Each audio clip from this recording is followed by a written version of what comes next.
Okay, so I know I messed up a little bit in that first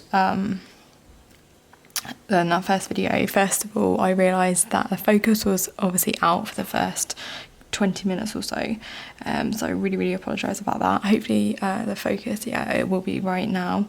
And also, I realised that when I watched that first bit of footage back that my hand was like over the drawing a lot, and that's just, I hold the pencil so close to the paper, and I really need to, I need to learn to sort of to hold the pencil back here, or at least somewhat, so you can get a better idea about what I'm actually doing.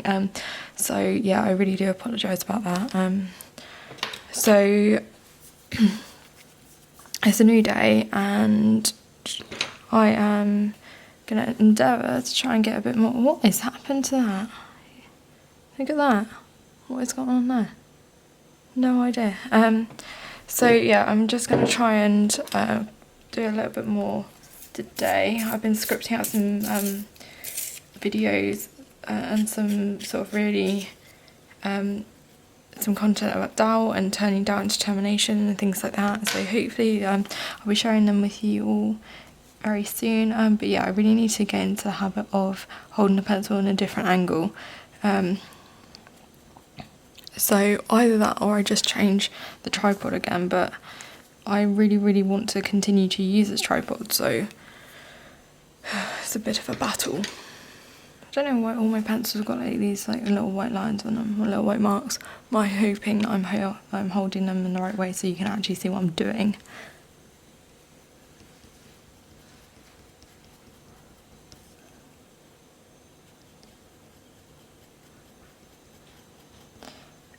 So I'm going in with, this is raw umber April 6, this is raw umber 50 from the Luminance.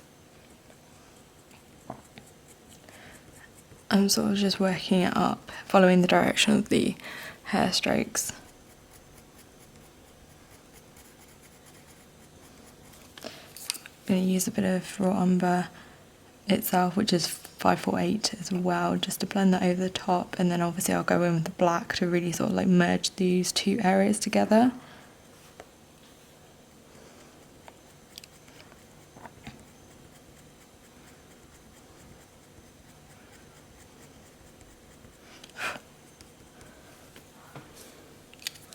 So I had a lot of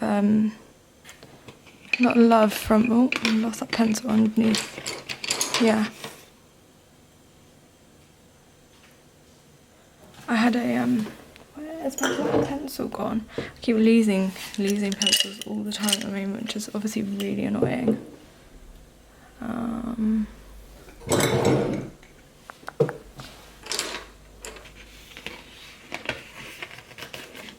There we go. Yeah, so I got a lot of love last night for this piece, which is really good. It's really encouraging because I posted like the first bit onto Instagram and Facebook, and yeah, I got a lot of love, which is really fab. So I'm just using my black polychromos, and I prefer the black polychromos to the Pablo and the Luminance, just because obviously I can get a much sharper point. And yeah, like look at that point, it's just brilliant. And I'm just gonna start using that to really sort of like try and blend the little sort of like black fur in with what I can see above, so like trying to feather it out a bit.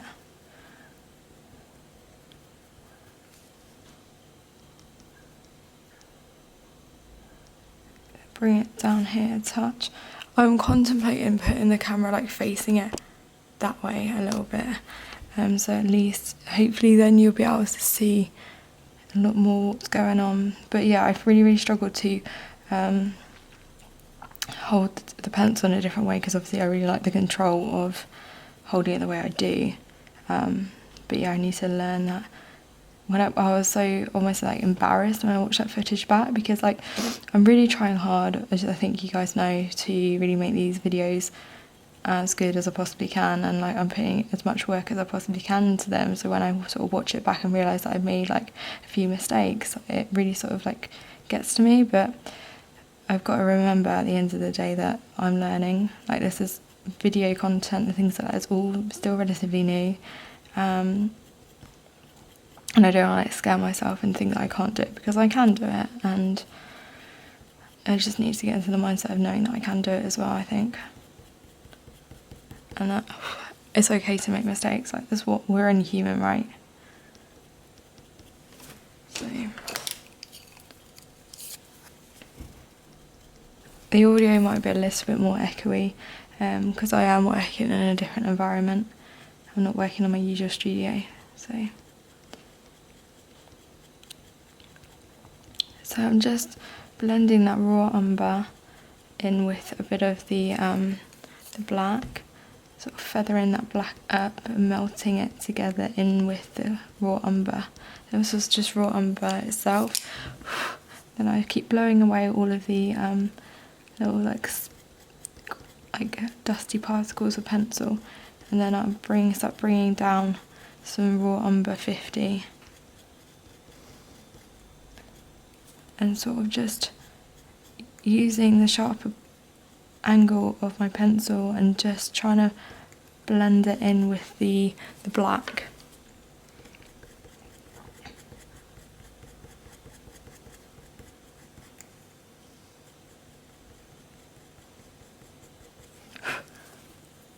And obviously I can go back in with the black and really sort of work it backwards and forwards between the raw umber and the black, and really sort of make these pencil marks stand out. Now I keep looking at the viewfinder because I really want to make sure everything that you can really see what I'm doing.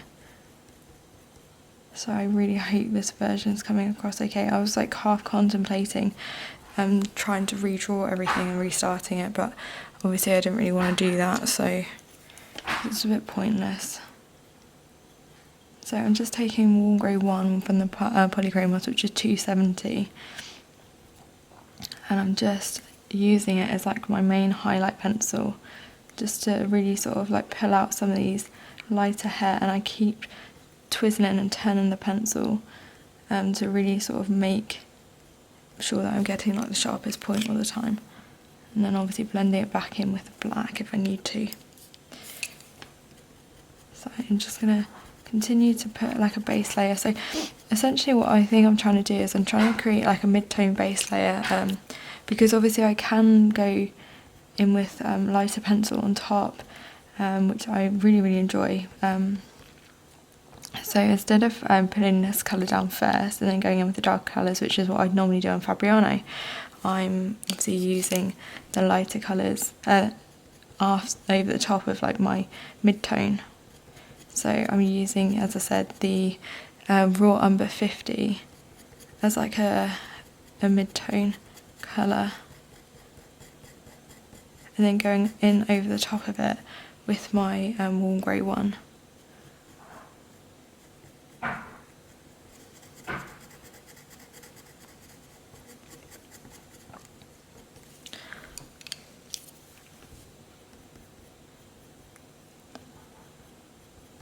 And then if I need any darker areas, then I can go in with my raw umber itself. So 548. And obviously I can go in with black, really sort of clump together those bits of fur.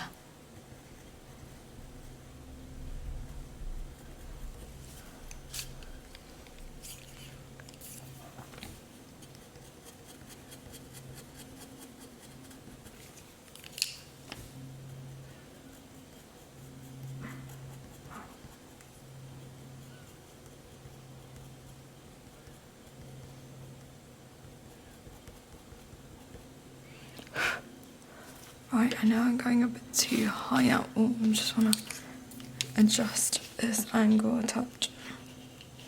Really. So the other thing that I've learned is if any of you are wondering what camera I'm using, it is the Sony Alpha 6400, the Sony A6400.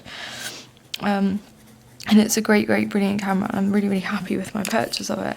But the lens it came with, I didn't realise that you can't zoom on it. So I know I'm probably like quite far away from this, and when I'm an editor I have to like crop the footage to sort of bring it in a bit more. But lesson learned, I've got a Sigma lens, which is meant for filming sort of more sort of sit down YouTube videos, but it might work for tutorials. So I need to give that a go, and if it doesn't, then I'll have to get another lens, because I realise that you're a little bit far away. And obviously the more I zoom in my editing software, then the less clarity that you kind of get when you watch this video. Right, so I'm going in with black, and then I'm just melting it together with some raw umber, and then I'll go in with my raw umber 50 and sort of just try and blend those colours a little bit.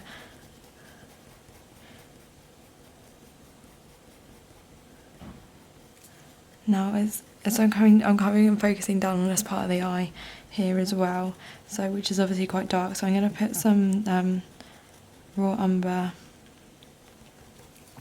in, and then I'm gonna take my cocoa from the Pablo and just run that over the top, because it really does blend in really nicely. Like I think I said yesterday, I really like this colour. I think it works really well. And then I can go over with my warm grey one and really sort of like pull out some of those highlights. I feel like when I'm working this way, it's almost like I'm painting. Not that I paint at all, but I feel like when I've seen people paint, they kind of go in with their mid-tones and stuff, and then they go in with the dark layers, and then they work up to the light layers, like they build on over the top of the time.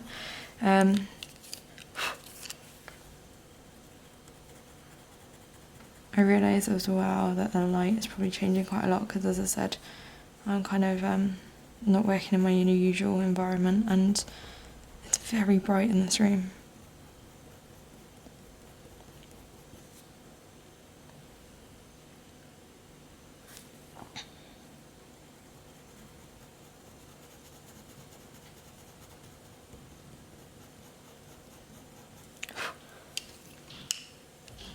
I'm only going to be filming like a couple of hours each day on this, in this environment, so, and I'll be home in a few days, so yeah, I'm sorry, because I think you might be able to hear the fridge. The fridge is where I'm working in a dining room at the moment, so I can hear the fridge, and you can probably, I don't know whether the camera's picking it up.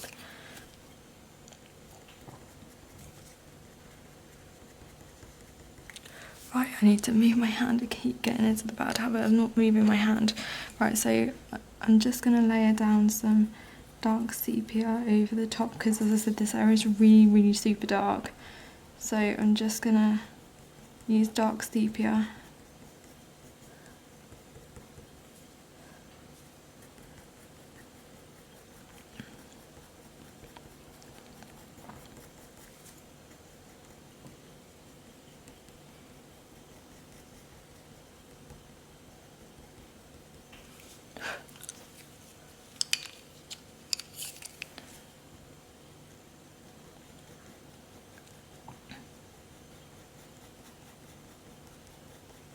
So I'm going to use this, as I said, this cocoa colour as like my kind of base layer.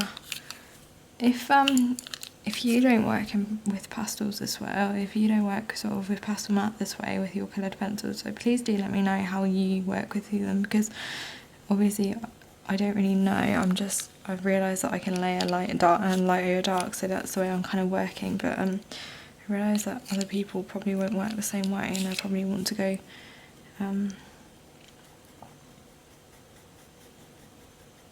work in a different way, so let me know.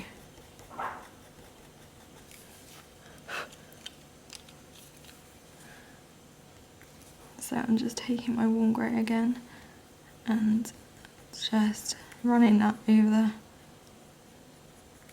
top of some of these areas.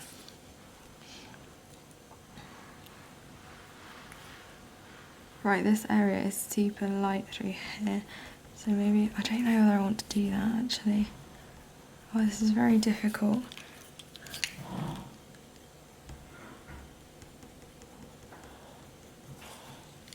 Do you know what? I might try and see whether I'm kind of, in my mind, I'm kind of thinking maybe I want to use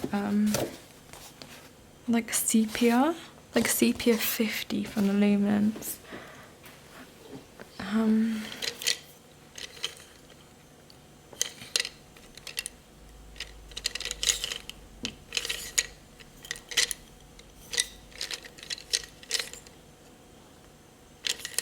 If I can find it.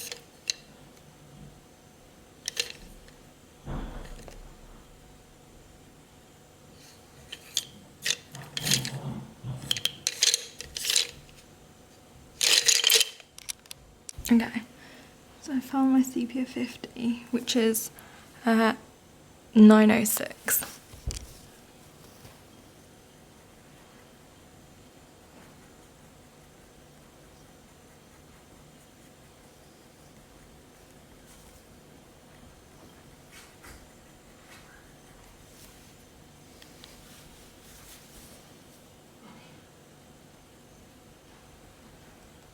So I'm just following sort of like this direction of, I don't know why I keep zooming in. So I'm just trying to follow this bit, this sort of like this line at the moment. So I'm obviously focusing on the direction of the fur. I'll go over it with some dark sepia, I think.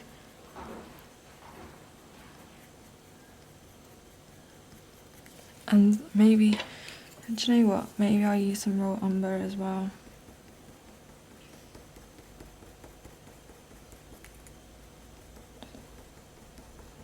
Because it kind of gets a lot lighter and brighter around here, so I think I'm going to use warm cold grey 1. Oh. No, I'm going to use cold grey 2 as my base layer through there, and then I'm going to peel out the highlights and make it really, really bright. So I'm just trying to block in colours at the moment. As I said, I don't know whether this is like the right or wrong way to do it, but we'll find out, won't we?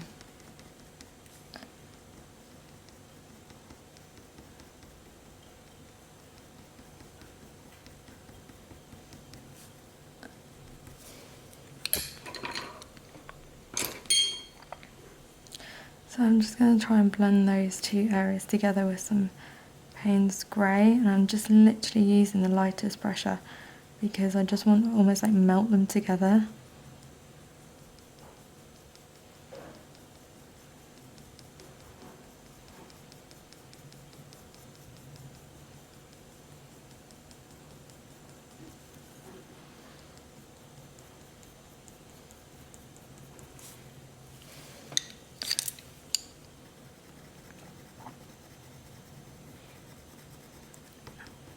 So obviously that's like super grainy, so what I might do is I might take a cold grey 3 over some of the areas and just try and make it a lot smoother. It's surprising how dark this looks over the top of cold grey 2. Oh, I need to move my hand.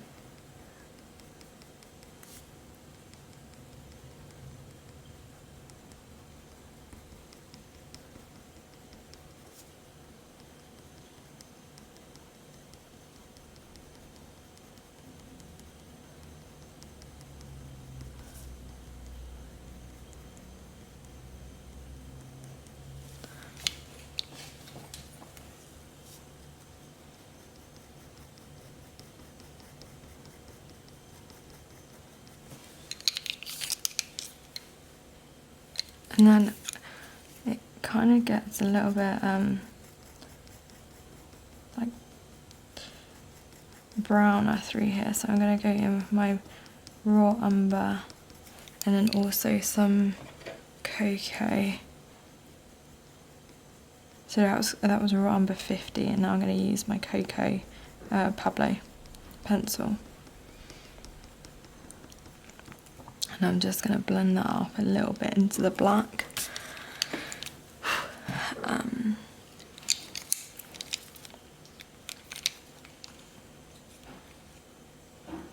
think what I might do is I might get my warm, this is warm grey 3, I might get warm grey 3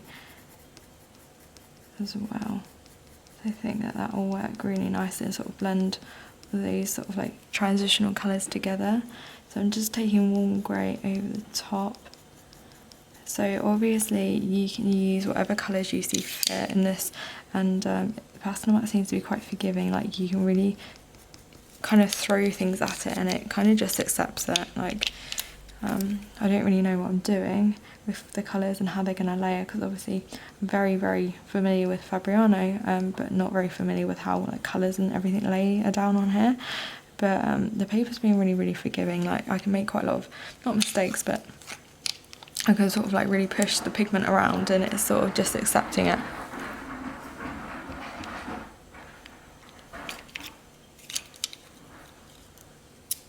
Where did that black pencil go?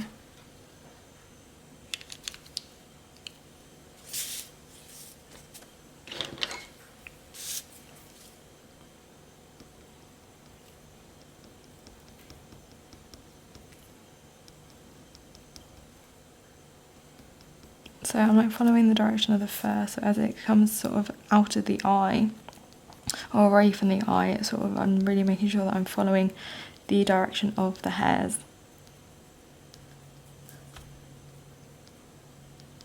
And sort of leaving that space for, you know, we want to be leaving the space for the lighter areas to show through. And I'm going to take my sepia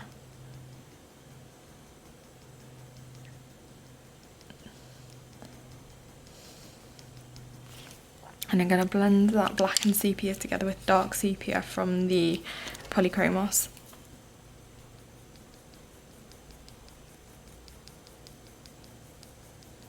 And using like a really light pressure and just sort of like pushing those colours into each other.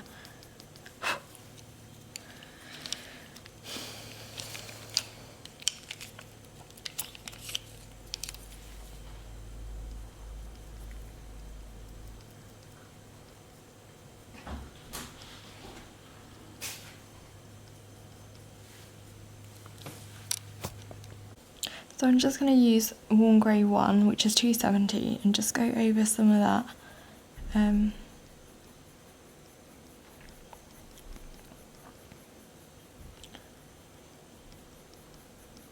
pigment that we put down. So we're just trying to use a really light pressure and try and blend it out over the top.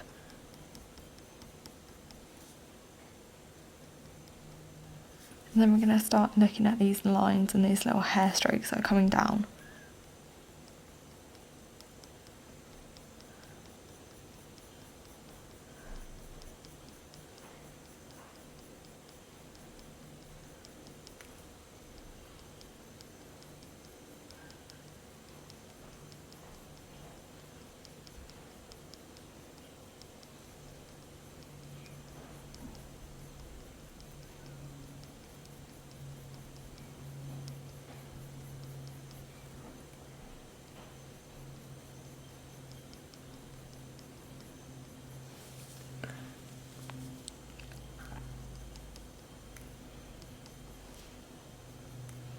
So I'm really consciously making an effort to keep twirling the pencil around so I hit the sharpest points.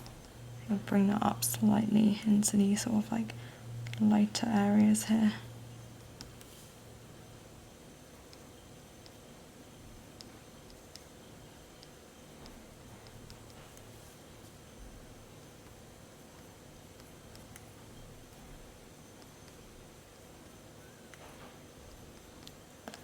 So I'm just using this warm grey, as I said, and just really sort of like trying to transition using a light pressure, especially going into the black here.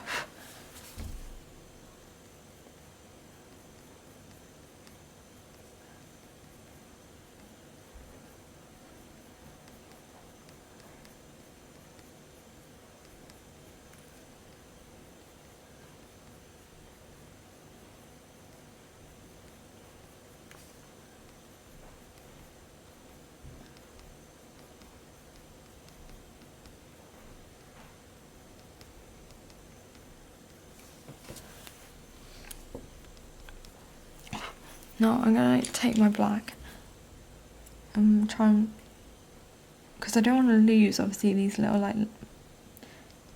tiny little hairlines.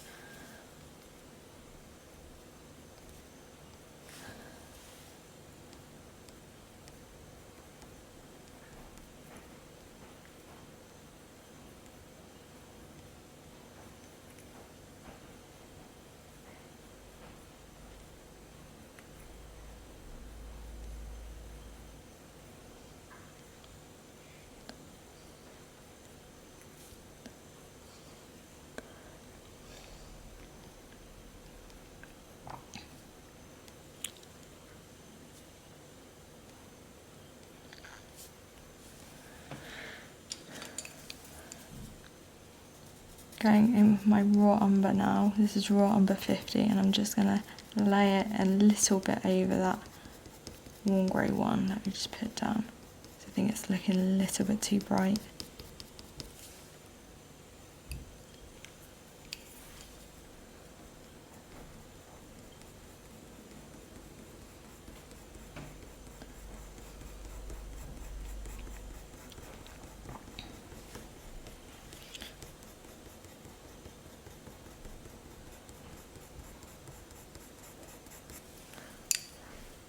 And I'm going to take my, I'm going to use like a warm grey, a mid warm grey tone. So I'm going to use probably warm grey 3, or warm grey 2, warm grey 3. Let's go with warm grey 3 along here, and then maybe to switch up to warm grey 2 as we get sort of closer to the lighter area here. So I'm just following the direction of the fur.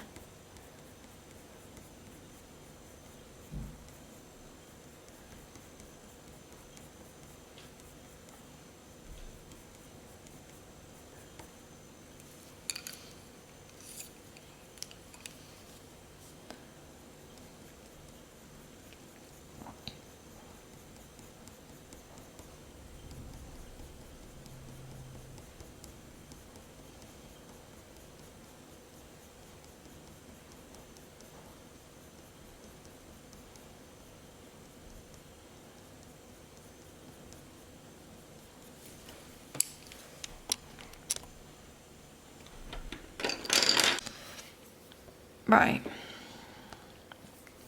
I've picked out the sepia from the luminance as well, which is 407. Because it's got sort of like a slightly browner undertone, and I'm just gonna do these little tiny pencil strokes just to try and create sort of some depth in the fur under here.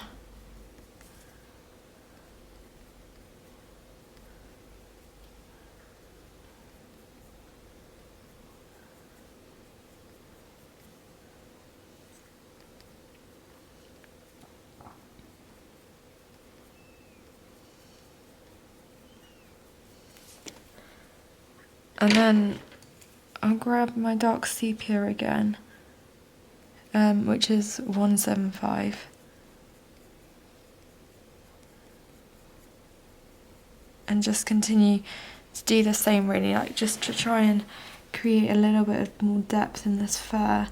And sort of just try and create some little like hair strokes. And I'm literally, you see, I'm putting a little bit of pressure down and then lifting the pencil off. Putting a little bit of pressure down, lifting the pencil off. Just to try and create sort of like these little like fur lines that I can see.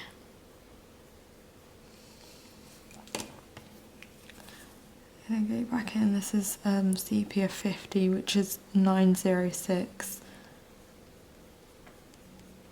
And try and soften out.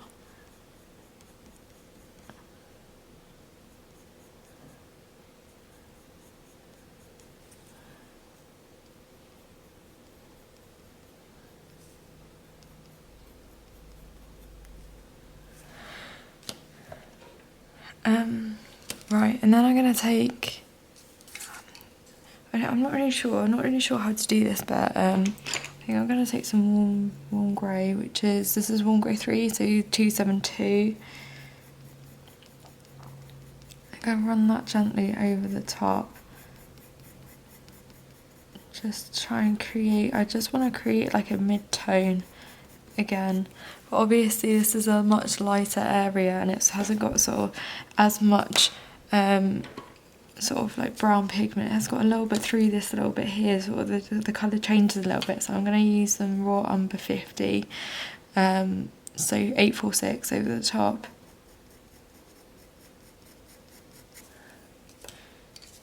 And then carry on putting down some warm grey. Oh, I need to remember to move my hand out of the way.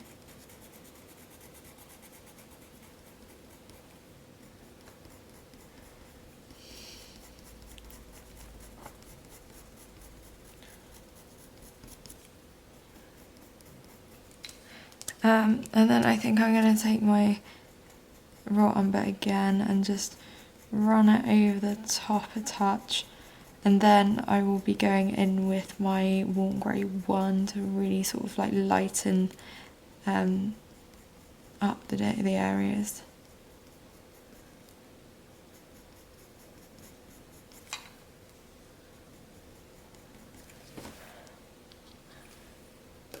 So I just want to try and make sure that I've got quite a, not a greeny, but quite a solid layer down here before I sort of go in with anything else. So I'm just going to continue putting in some more warm grey 3. And I'm always working in the direction of the fur.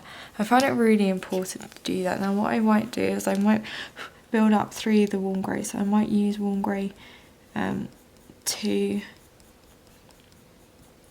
at first. So this is 271.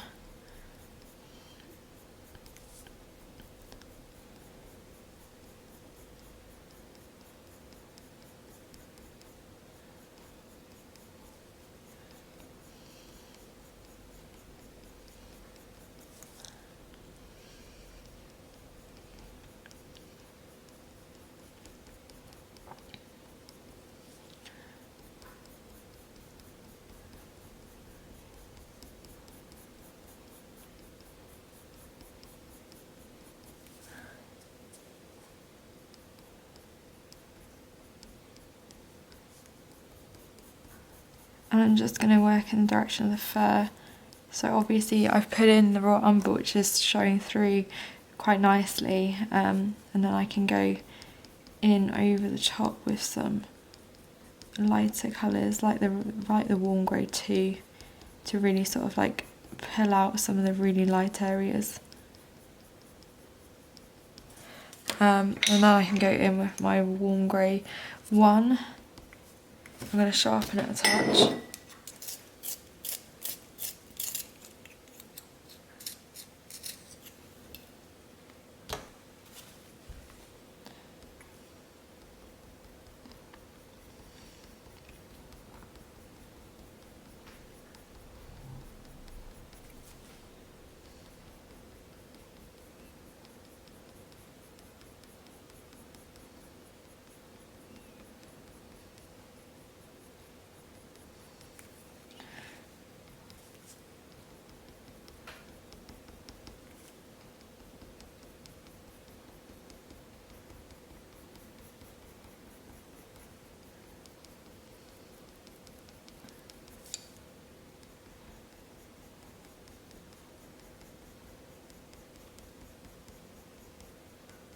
So I'm really making a conscious effort to follow the direction of the fur, and what I might do is I might just go in over some of these really light bits with a bit of white, because I think that will really help pull out some of those darker areas.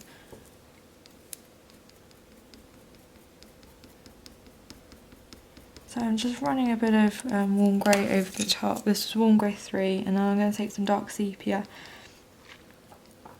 and just try and create a bit more depth through those colours, or over the top, just to try and create the illusion of a bit of more fur. And if I'm not happy with that, which I'm not, I'm going to take some raw umber. This is 548, sorry.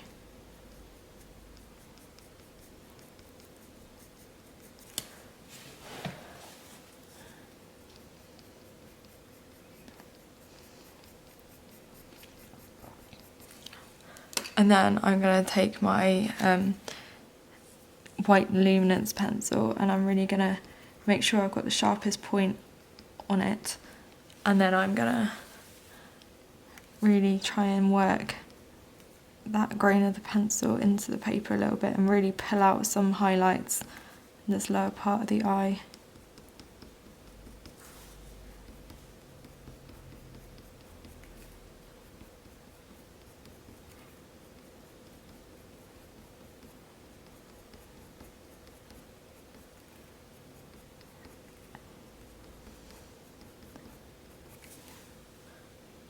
And like what I said when we were working on this bit over here, you can kind of change the direction of the fur over like the very top layer. You can just kind of put in a few different patterns and shapes and things. Obviously keep the same like movement almost of following the direction of the fur, but you can kind of be a little bit more free with it, I guess.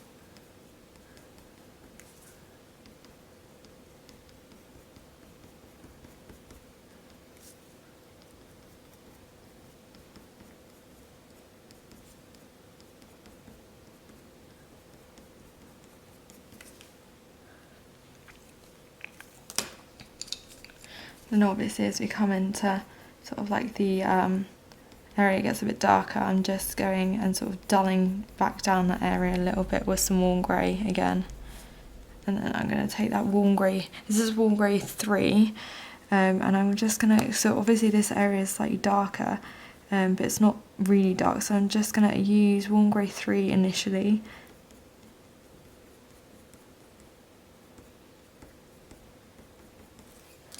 And then I'm going to go over the top with some warm grey 1. I'm not going to use the white on this bit because obviously it doesn't really need it.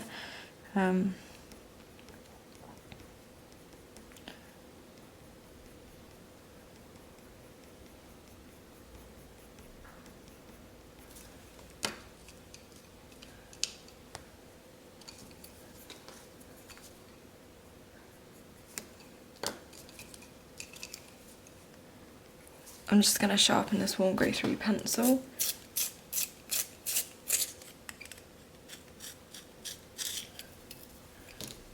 And try and pull in some of these sort of like hair strokes in with a bit of the black here. Because obviously the fur looks like it's sort of changing direction quite a lot, and it's quite coarse. It's quite different to the fur that I'd usually draw. The fur that I usually draw is obviously very soft. It's either dog fur, or it's hair, or it's horse fur. This is sort of like a complete new ball game, and I think if you've got like the slice tool or something, then this might work quite well to pick out some of those details. So I'm just picking out my warm greys here before going in with, I think I'm going to use a bit more black at this stage. I'm just going to try and, I don't want to lose, he's got like a black sort of area here, hasn't he? So I'm just going to try and pop that in.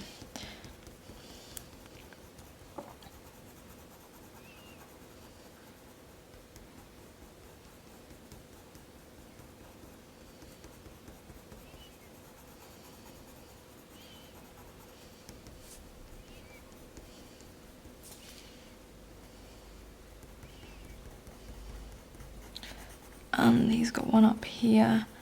So I think if you kind of just start blocking in some of the sort of dark, really dark areas, and it doesn't really matter too much if you go slightly over the areas that you'd originally put in, because like we're gonna end up blending them all together anyway. So I'm kind of realizing that it's not massively important. Now I don't really like how this is looking. It kind of, it's not as sort of smooth as what I want it to be, but I don't know whether that's just me or whether that's because it's like pastel matte and it's not Fabriano and it's a bit more grainy. I don't really know. Or maybe I just need to try and sort of work the colour a little bit more into sort of clump the fur together so it doesn't look as grainy maybe, I don't know. Maybe that'll work. So I'm just putting a little bit more pressure and sort of just trying to sort of blend everything a little bit more so it sort of melts together, because normally if I was working with like pastel here, I would be sort of trying to, oh, can you do that? No, you can't really do that. I thought you might be able to sort of push it, the colour around with your finger, but I don't think that really works. As I said, like, I really hope that you don't mind that I'm really learning along with you here.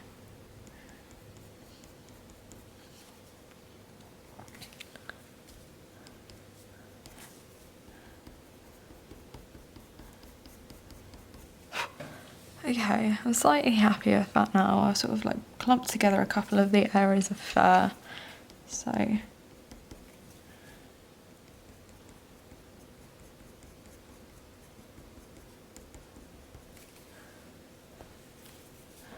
can kind of use a warm grain one.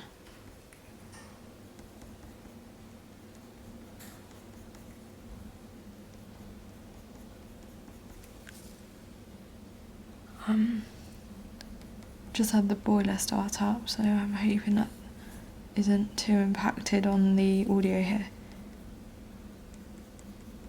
That's the problem. I try and escape for a couple of days and try and sort of like work in a different environment, because I feel like it really helps me stay focused. But obviously when I work in a different environment, there's a lot of different noises and stuff, so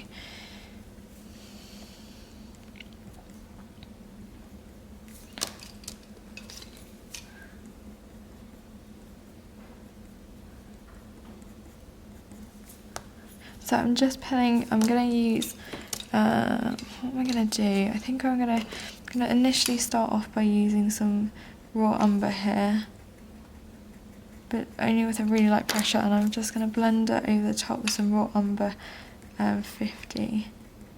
And so as I said, I'm pushing it into that black. I'm really sort of making an effort to sort of blend the colours together a little bit, and obviously I am gonna go over and sort of work them backwards and forwards.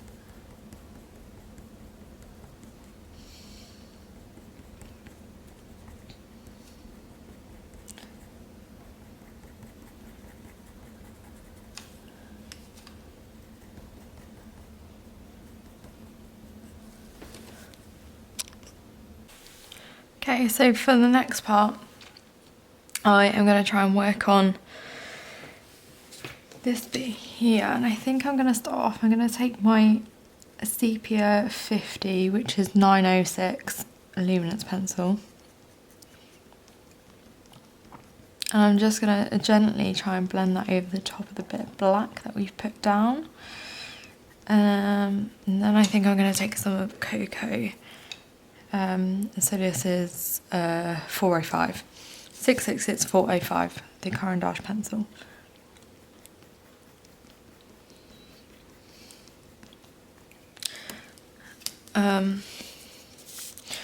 Now it's a very light area, so I think I'm also going to take some warm grey 3, which is 272,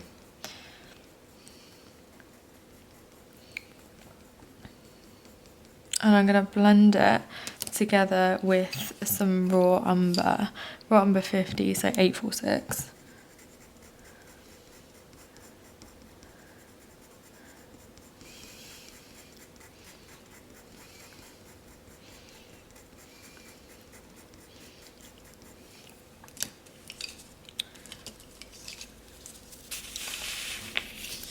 I always, as you probably know, keep a bit of like paper or something underneath my hand, because I don't want any of the oils from my hand to transfer onto my work. Right, and I'm not gonna, obviously you can see here we've got some like whiskers and stuff, some sort of like, yeah, I guess they are whiskers, aren't they, even though they come from the top of the head, but I'm not going to pop them in at the moment. I'm and kind of wait. So I'm blocking in this bit of black. Now, obviously, as we can see, it's got some hairs going through it. So, I mean, it's up to you whether you sort of like try and leave a bit of like white space in between, or whether you just cover it completely and try and lighten that area up with some lighter pencils down the line. It's completely up to you. I don't really know what's going to work best, so I think I'm going to go on the side of caution, or err on the side of caution, and kind of leave a couple of areas.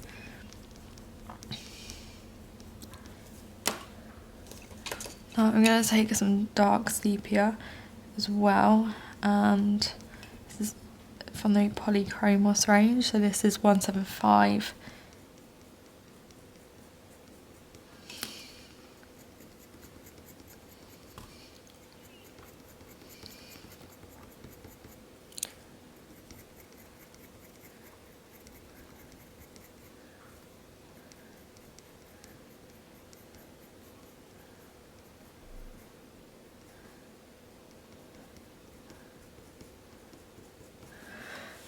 Like so, and then I think what I might do is I'm gonna take some raw umber 50.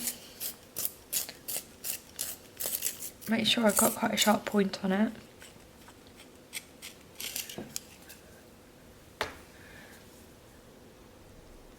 And try and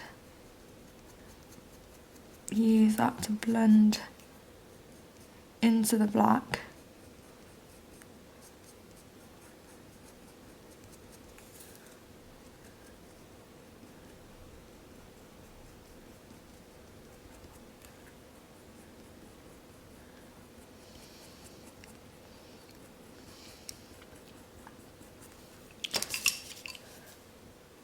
I'm going to sharpen my black as well. Sorry, I seem to be sharpening the pencil quite a lot at the moment, but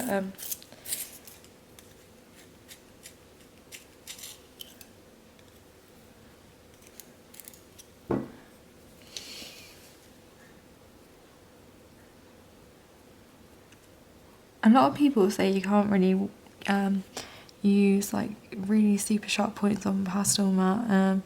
Whether that's true or not, I don't know, but I'm going to give it a go because it's what I know. I really prefer working with super sharp pencils.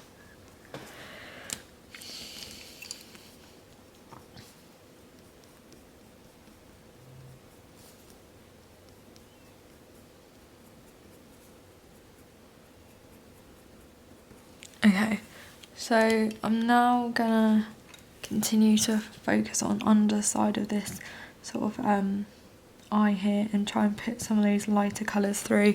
So I'm using warm grey 1, so 270, and I'm using the sharpest point of that pencil that I can get.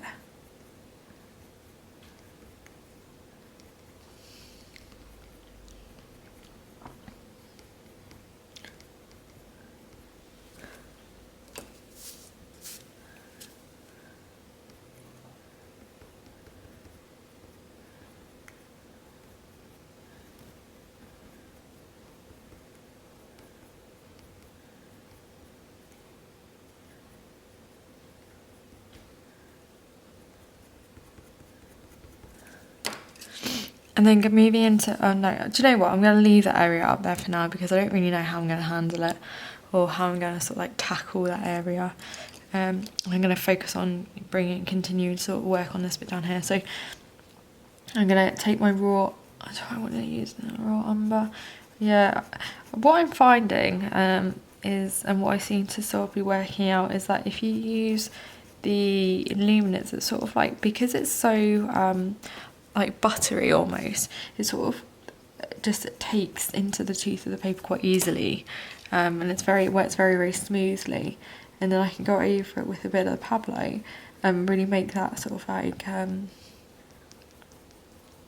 area smooth, and then I can go over it with my detail with the Polychromos, because where it's like a wax-based pencil instead of an oil-based pencil, you can get a much sharper point than you can with the luminance.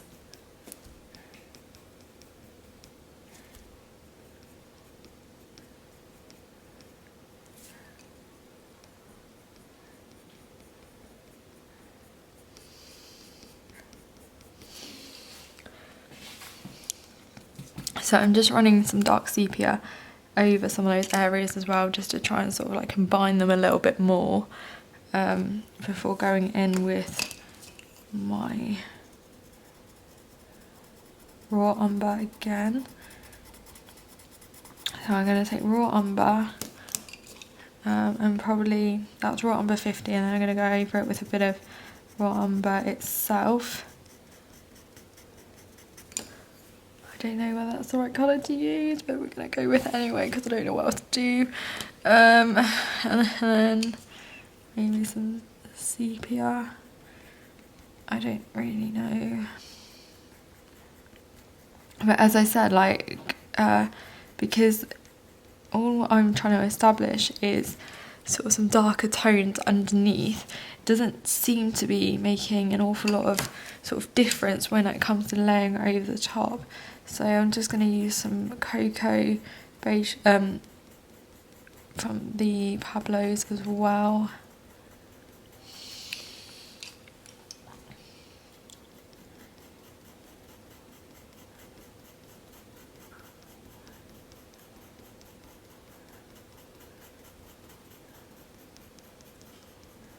Trying to smooth it all into the tooth of the paper a little bit.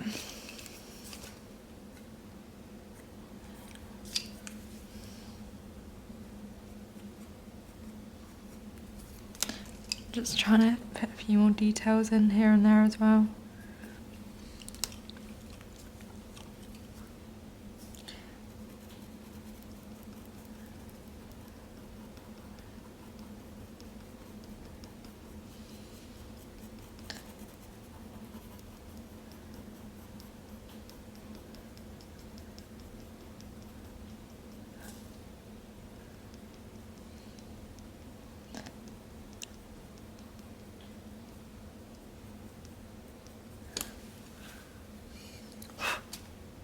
So when I'm kind of happy with the amount of detail and sort of like the darkness, and then I can go in with my warm grey 1 and sort of pull out some of the highlights and really sort of try and emphasise some of those lighter hairs. So I'm just pushing it into the black a little bit, using really light pressure, and sort of just trying to get a few sort of like more finite details in and around that eye.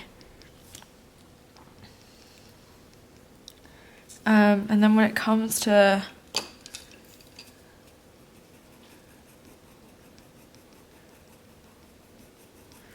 this area here, I think I'm going to go straight in with warm grey. I'm going to use warm grey 3, so 272.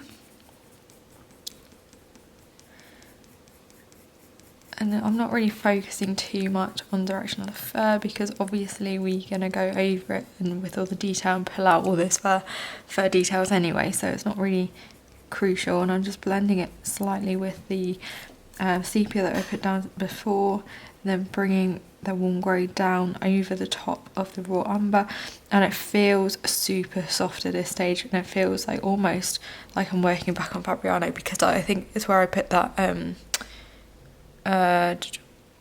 luminance down below it. It really has made a difference. Okay, so I'm just, as I said, just going to keep popping in some of those warm grey areas, just pushing that colour around a bit. As I said, like, it seems to go over really nicely because of the luminance.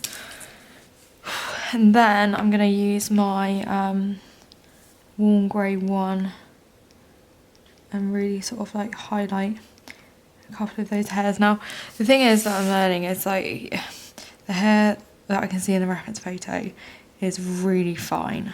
Like, it's really fine, and I can't achieve the same sort of level of fine hair with the colour pencil on pastel matte, because it is quite textured, and I really just can't do it.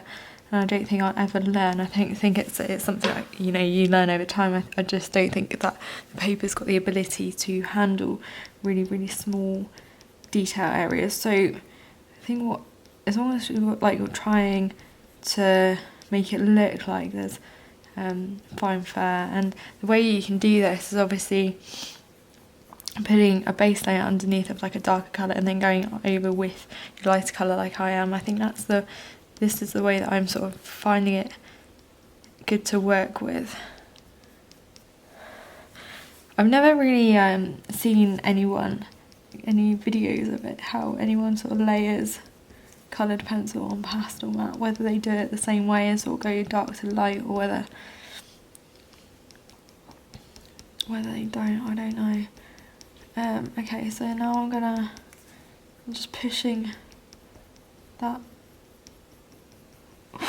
warm grey one into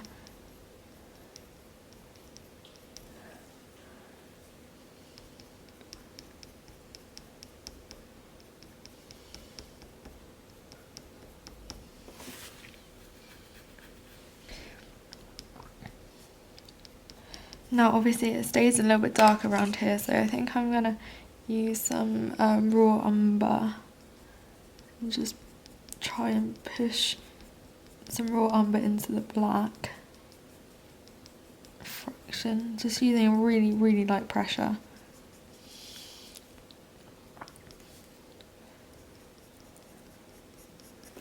And then I can go over it with some warm grey one.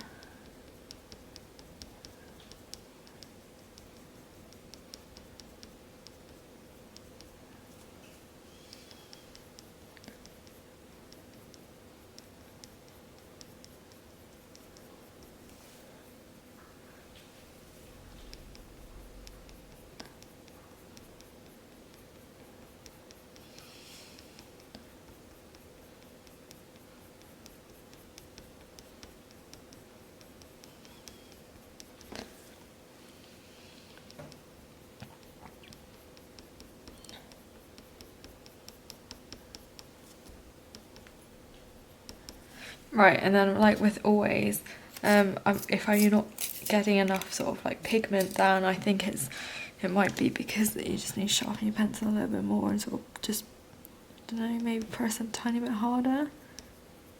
Is that gonna work? Makes a little bit of a difference, I suppose.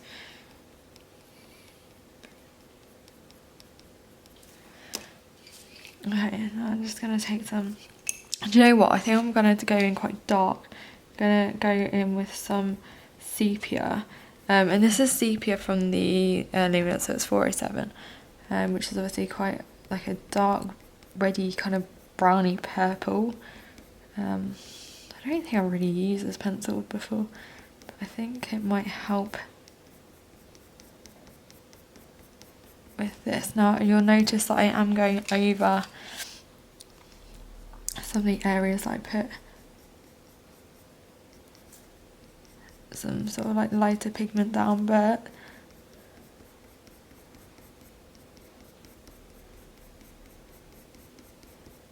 I will sort of lighten them back up.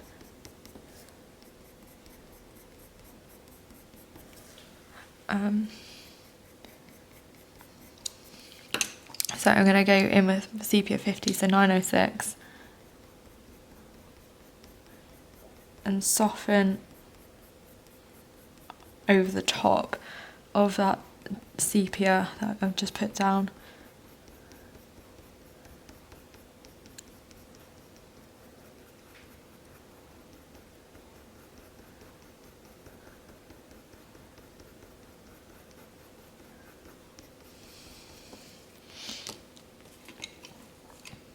And then take some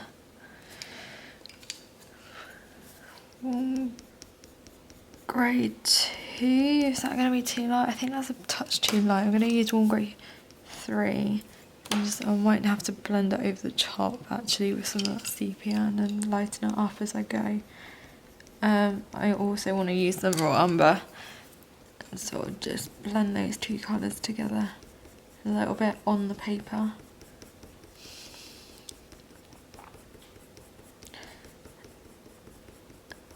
And then when they're blended, I can go in with some really light colours over the top and really lighten the areas down.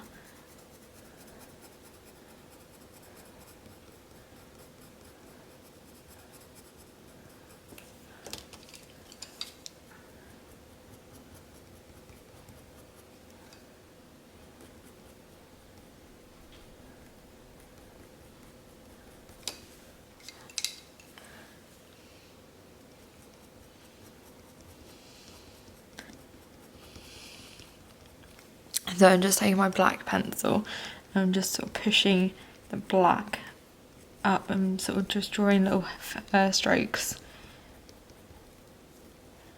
And you don't have to be, as I always say, like, you don't have to be massively precious with exactly where you're putting and blocking in your colour, like, because the fur direction could change and it might not look like this like in the next second. So I wouldn't always say that it's super important to be really precious about any of it. As long as you're getting your darks dark and your lights light, which is obviously the purpose of this tutorial, and it was an educational one for me.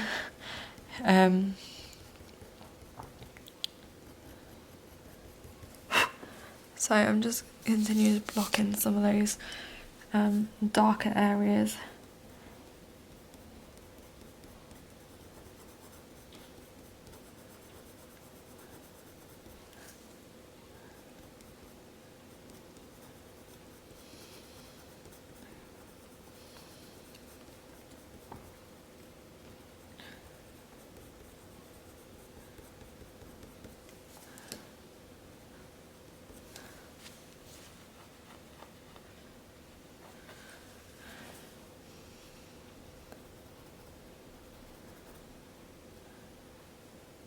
Right, I'm not going to take it as far as up there because I don't think I need to just yet.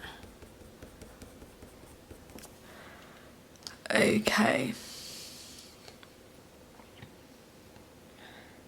I'm going to continue to focus on this area here, so I'm going to use my raw umber, and also I'm going to take some sepia 50.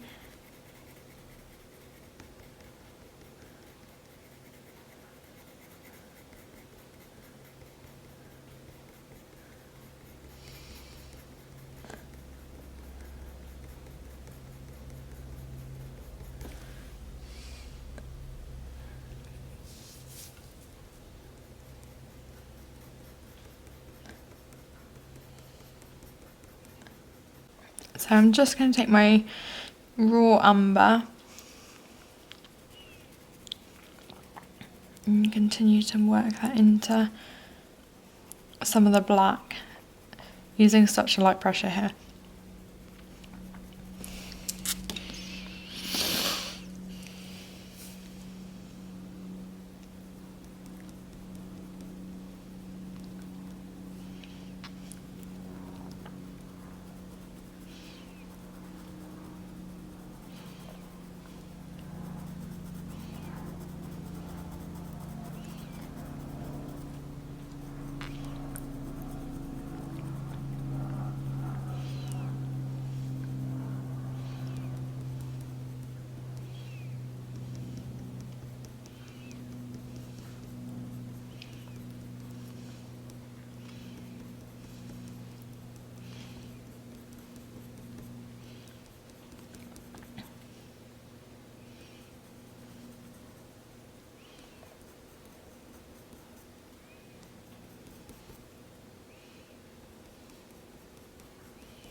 So I'm just working backwards and forwards between the sepia just to try and create a little bit more depth in this fur.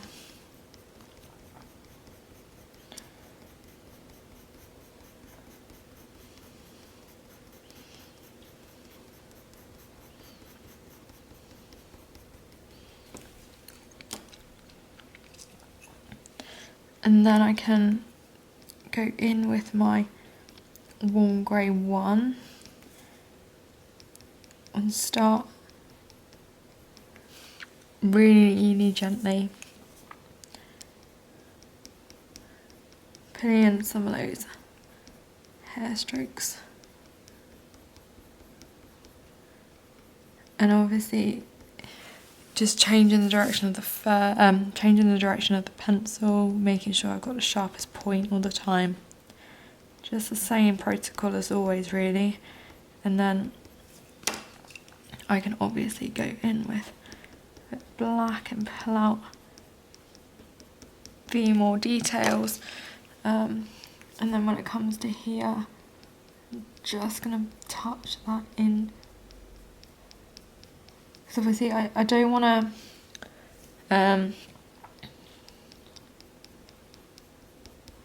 get rid of the raw umber that we put in, but I do want it to sort of, there'll be a few more like hair strokes over the top to make it sort of look like the hair's coming out of the eye. So I'm just gonna continue to push this like colour around a bit.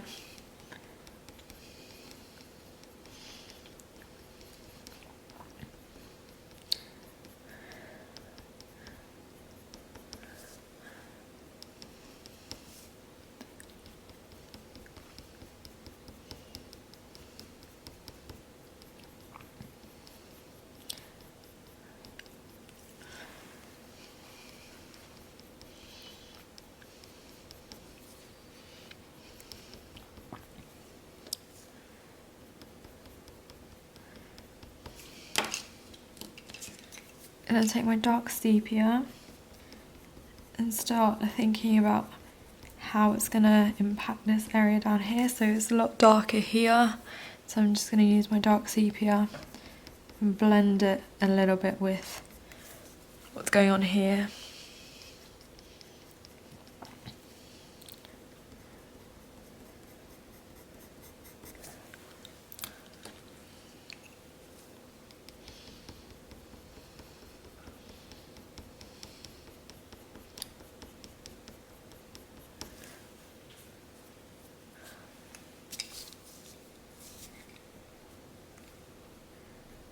I've still got my warm grey one, but I'm just, you know what I get like, I get restless and I kind of have to work on bits and jump around a bit.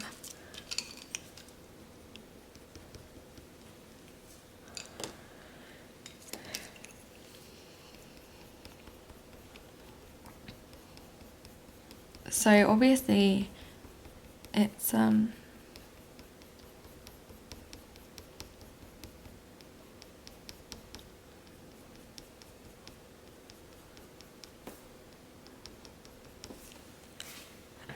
this area here, the fur's like tiny bit more clumped together, so you just try and capture that a little bit. So I'm just putting a lot of layers of pencil down rather than sort of just one layer, just to create a bit of the lightness. And as long as you are like pulling your pencil back up after each movement, then you'll naturally put down, I think you'll naturally put down like different amounts of pressure anyway, which will give you sort of like the effect of really sort of light areas and dark areas underneath, and sort of give the illusion of fur.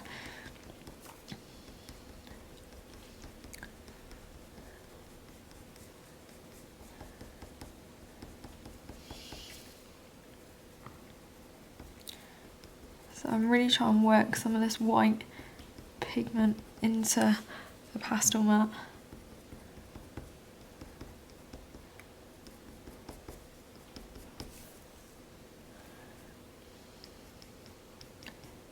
Put a few layers, a few hair strokes with a white pencil over here as well. Oh, the sun's beginning to come around and I'm beginning to get a little bit of a shadow, aren't I? It's a very bright day today, that's the problem.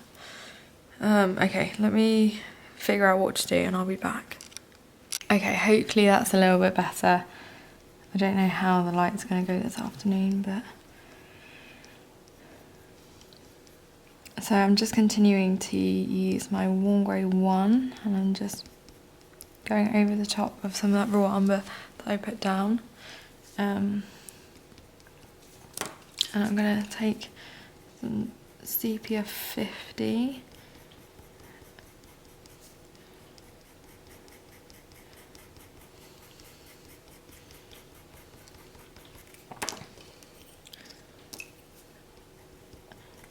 And black, and just push the two together over the top.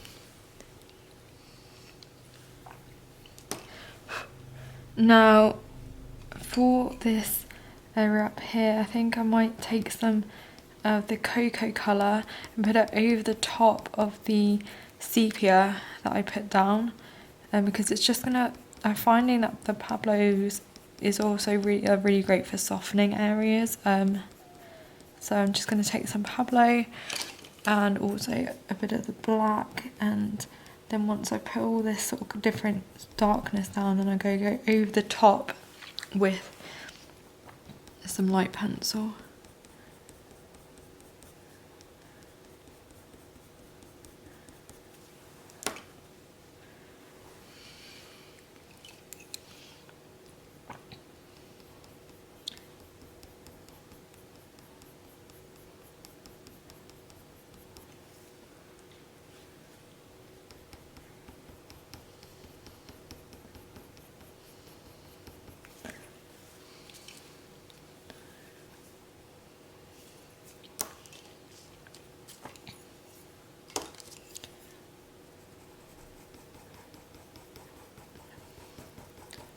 Just taking some some raw umber, so 846, and also some dark sepia, some sepia, so 407,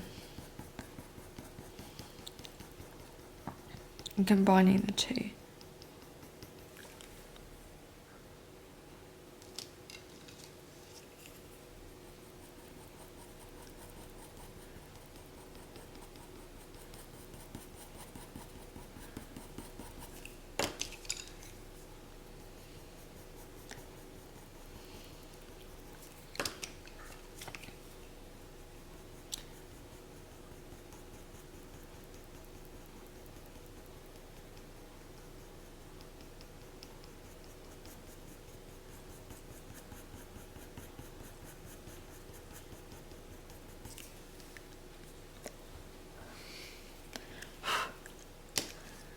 So I'm just going to go back over to this area now and keep layering the warm grey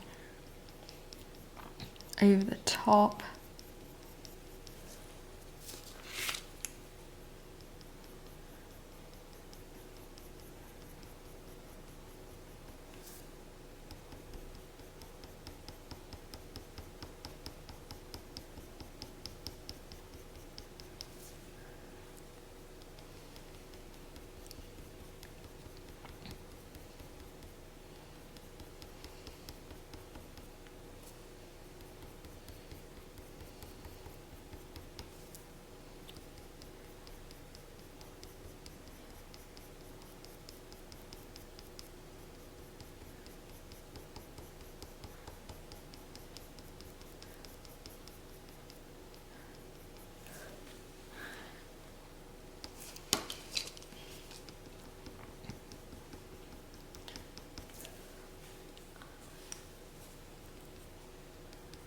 So I'm just layering lots of different colours, and I'm just working backwards and forwards to sort of create the depth of the fur that I'm after.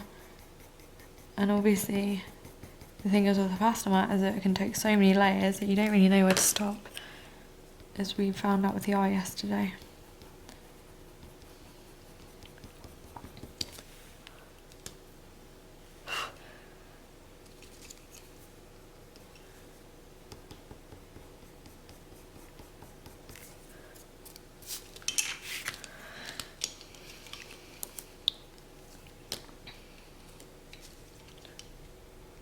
So I'm trying to work out where to go from here. So I think I'm going to put some sepia 50 down, but I'm going to want to blend it out with something, and I'm not really sure what I'm going to be wanting to blend it out with. So I think what I might do is just put down sort of a layer coming towards the nose, because obviously as we go down it stays quite dark, doesn't it? So I'm going to put down some sepia 50, and also some Pablo Cocoa, which will soften it, blend it, but lighten it up quite a lot. I might pop in a tiny touch of sepia.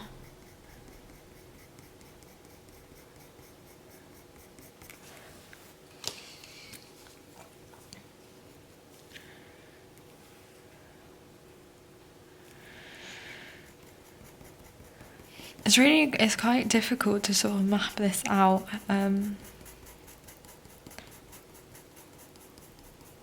Because as I said before, like, I don't really know how these colours layer together, so it's quite an interesting exercise really. So I'm just popping in some sepia over the top, this sepia 50 over the top of the cocoa that I put down.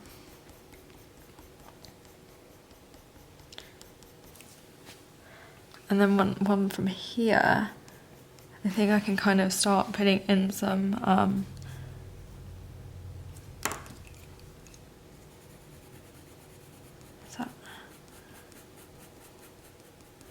cocoa over the top.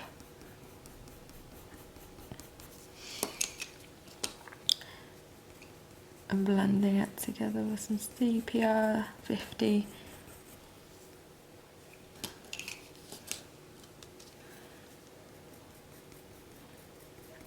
And some much darker sepia. And then hopefully that sort of layer will be dark enough, and then we can go in with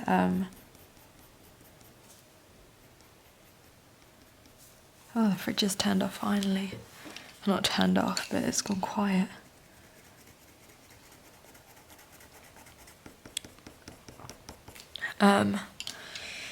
Okay, now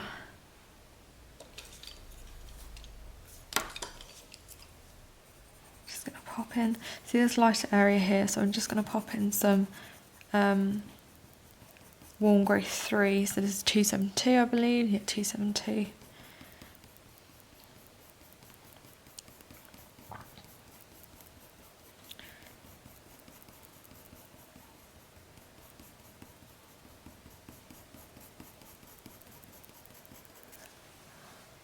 And then what I might do is I might use this warm grey 3 to sort of start building up some layers over the top of the dark sepia.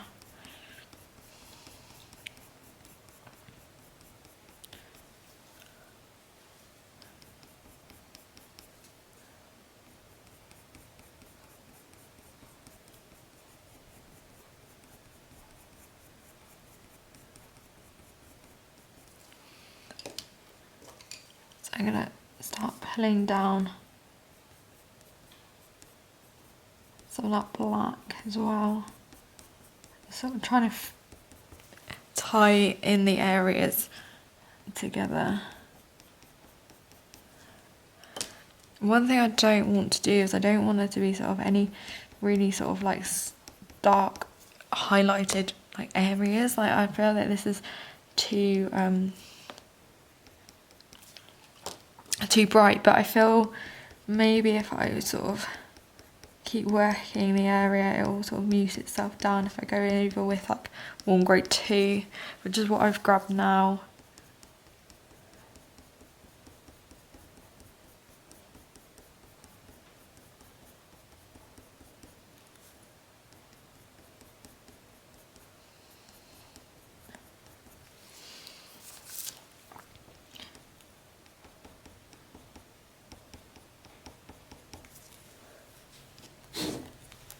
So this line, I don't really see it, but it's really, really bright. So I'm just going to try and mute it down a touch with some sepia 50, because I don't want it to be like super highlighted. So I'm just going to take my warm grey 3.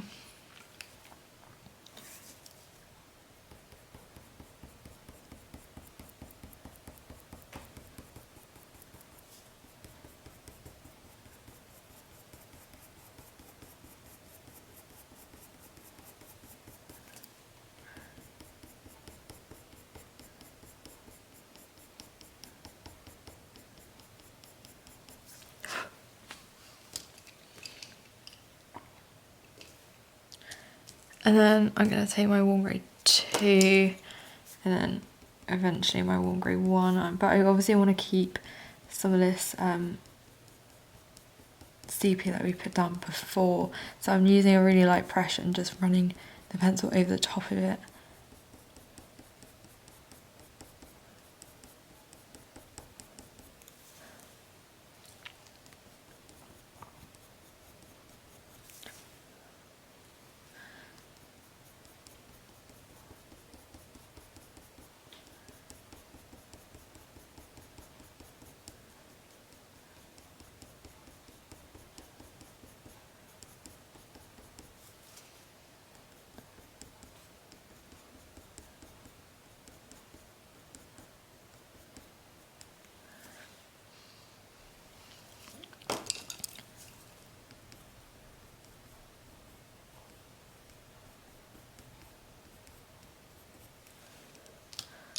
Okay.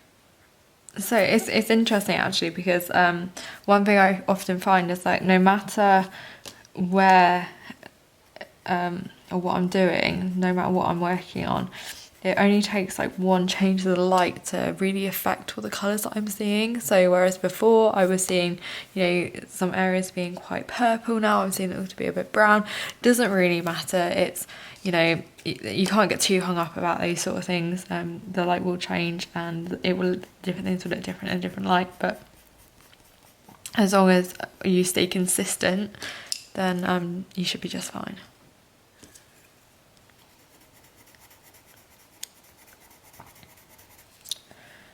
So I'm just going to try and map out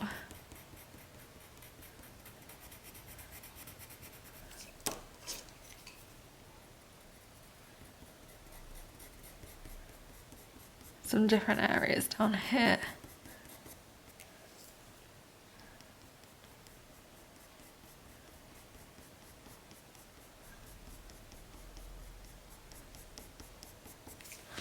So I'm going backwards and forwards a lot over the sort of like the different fur that I can see, but it doesn't really make an awful lot of difference. I'm just trying to blend it all out and make it look fur-like.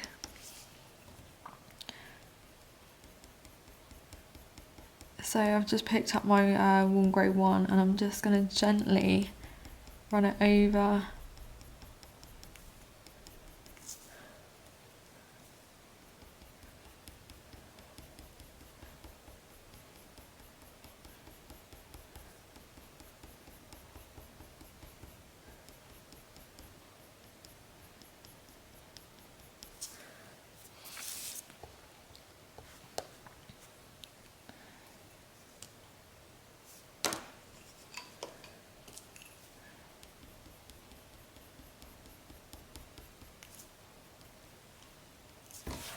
I hope this is still like, you can still see. I'm really paranoid that my hand is like too far in the way, but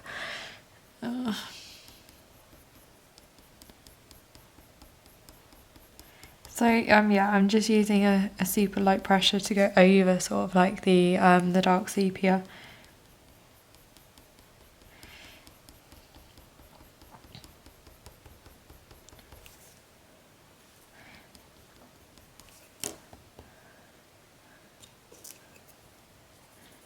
I'm just going to use a warm grey. This is warm grey 3, and I'm going to blend it a bit with some cocoa from the Pablo.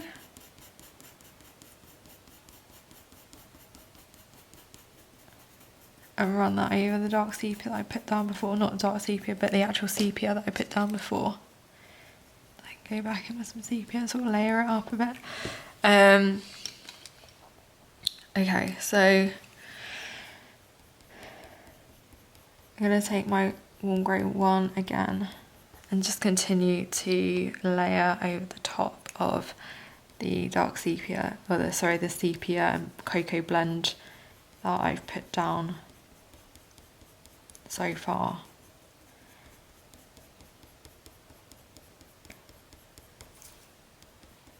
And I'm really making an effort to try and soften everything together. I don't want there to be any harsh lines.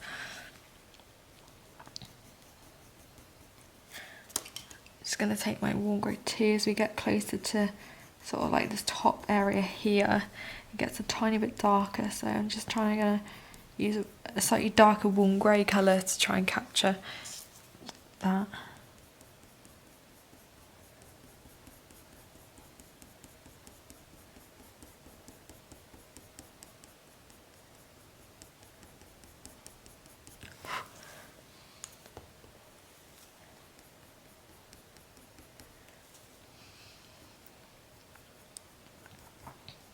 And I'm just very gently like pushing that light pigment into the black that I put down.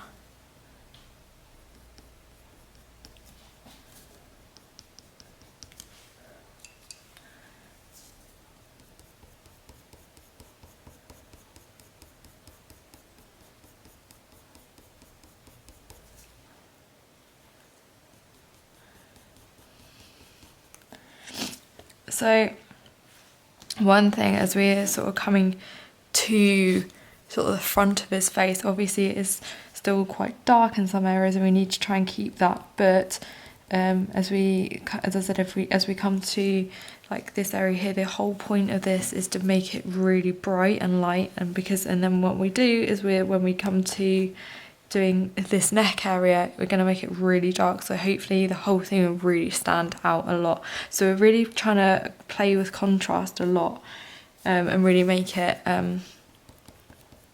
as sort of like vibrant as possible, because that's the thing, obviously, as I've said many times before, that really sort of makes a piece of art look realistic, is the contrast that is used. So I'm just going to go over some of this with some warm grey 1.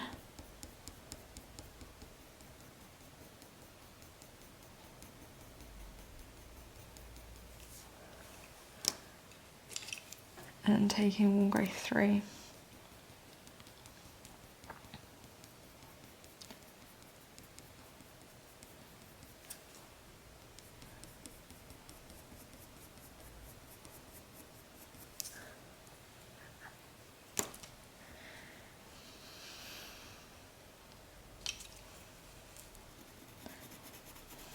Right, I don't want to take cocoa too far down the nose, so I'm just going to probably leave it about here, and then I'm going to put in some, this is warm grey 3, and I think across this nose, the warm grey 3 might,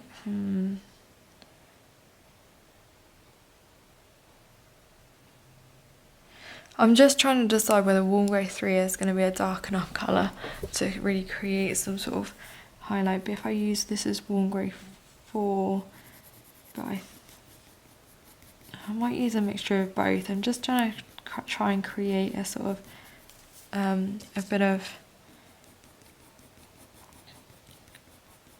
contrast, because obviously I know it looks really dark at the moment, and you're probably thinking, well, why are you doing that? But obviously we're going to lighten everything back up, so I'm just going to, all I'm trying to do is create a sort of like a smooth, like a base layer at the moment, which will give us the ability to lighten everything up as we go on.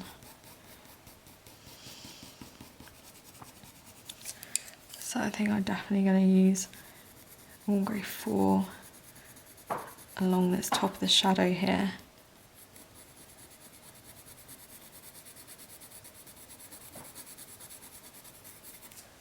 And then I can put in some cocoa.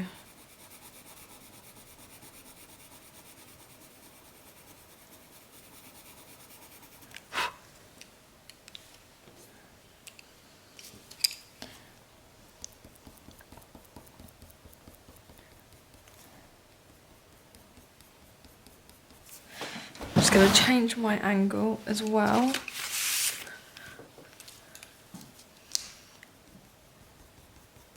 And I'm going to start layering some lighter pencil over the top.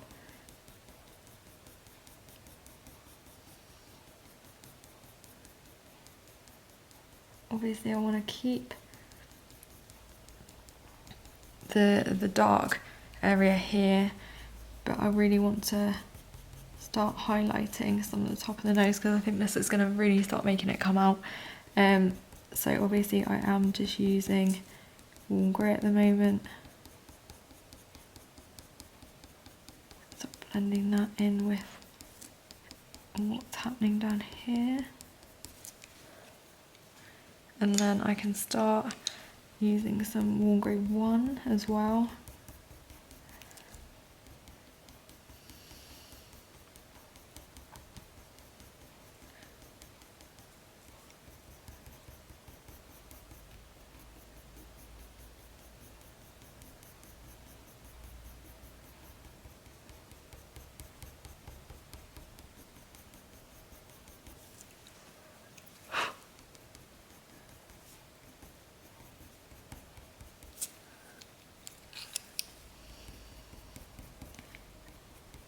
Taking warm grey 4.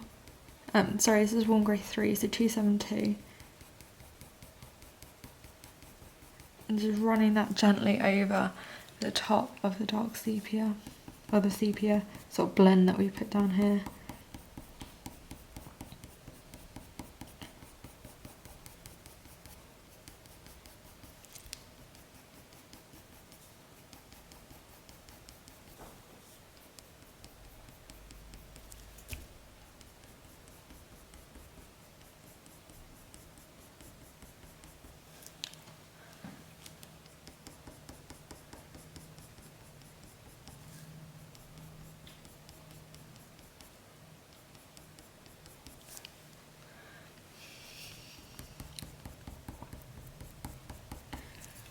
So I think I might pop a touch of raw umber here as well, because it does kind of, this is just raw umber, and then I can obviously blend it and go back in with some other colours as well, but I think for at the moment I'm just going to try and pop in some raw umber.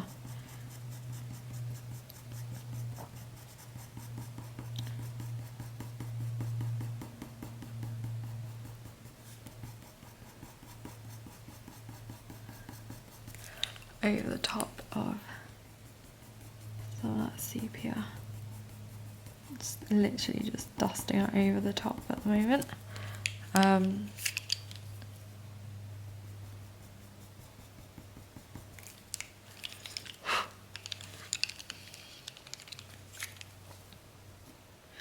So now I'm going to go back and take my warm grey 3 and I'm going to blend it with some of that cocoa as well. So I'm running that over the top of some of the layers that I've just put down. And it's going on remarkably smoothly now, to be honest. I think I might have sussed out a little bit how to layer on pastel mat. So yeah, I just need to take some this cocoa colour.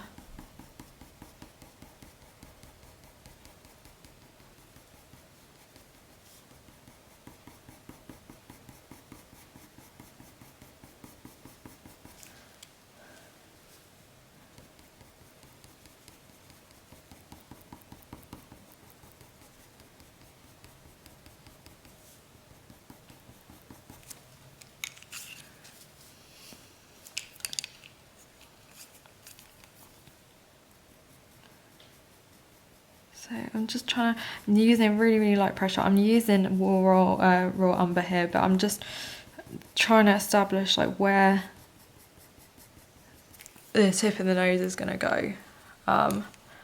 And just trying to map everything out really. And I think what I might use at this stage is also just a tiny touch of some dark sepia from the Polychromos range.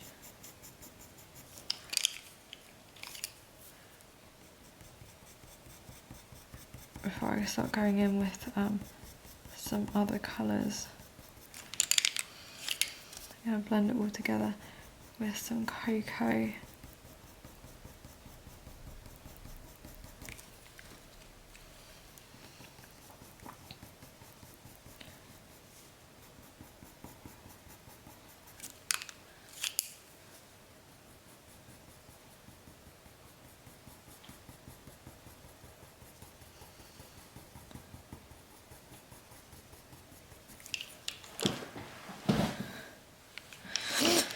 Okay, right. Oh dear. Okay. I'm going to continue to use some warm grey.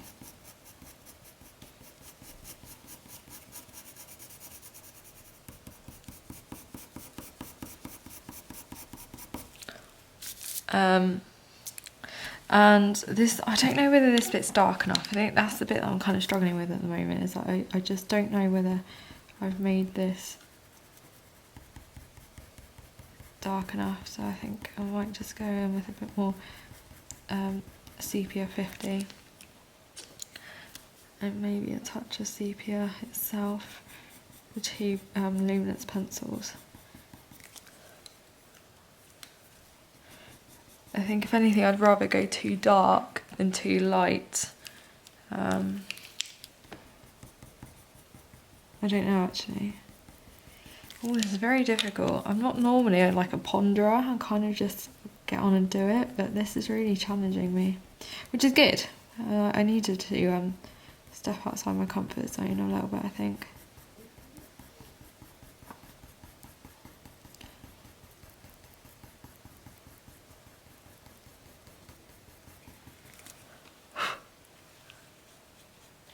So, okay.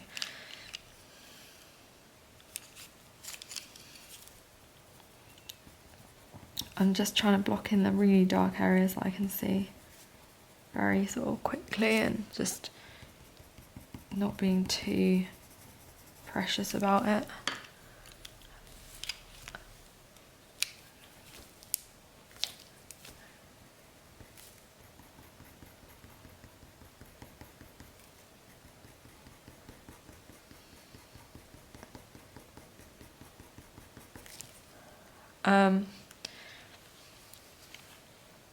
Right, okay.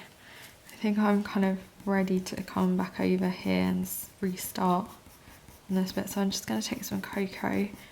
I'm going to go over that warm grey a little bit that I put down. And then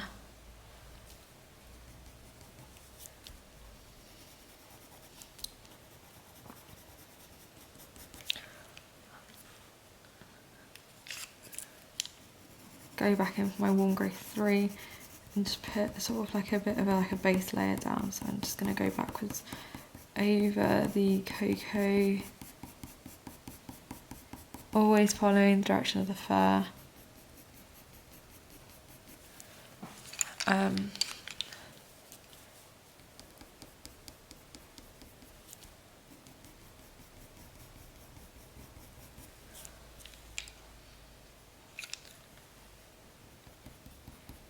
going to take my warm grey 2. In fact, do you know what? I think I will use warm grey 2 around this nostril area, but I think for the most part I'm kind of just going to try and get in some warm grey 1, because there's no point in spending hours layering if, you know, if it's going to blend together and the results are going to be kind of the same. So we're all about time efficiency here, so I'm going to go straight in with my warm grey 1, and obviously if I need to I will use white.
So I think, because I'm being a bit of an eager beaver, I kind of just want to get started on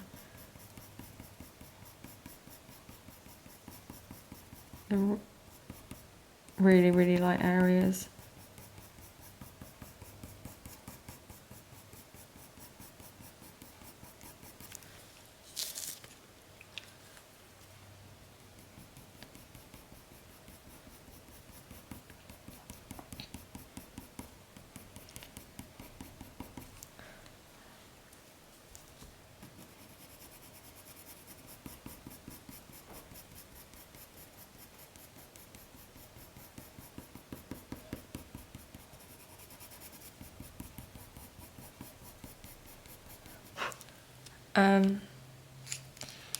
So I think what I might do is just, I'm gonna put like a bit of a base layer down with some warm grey 1, but obviously I am gonna go over it with some with white, because I'm just itching to try and create like the hype of the contrast already.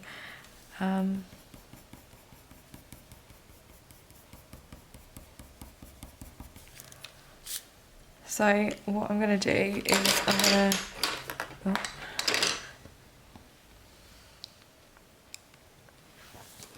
erase this line here.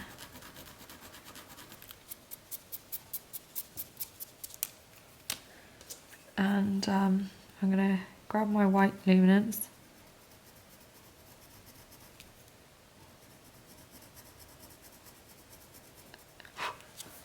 I'm going to try and make sure it's really sharp.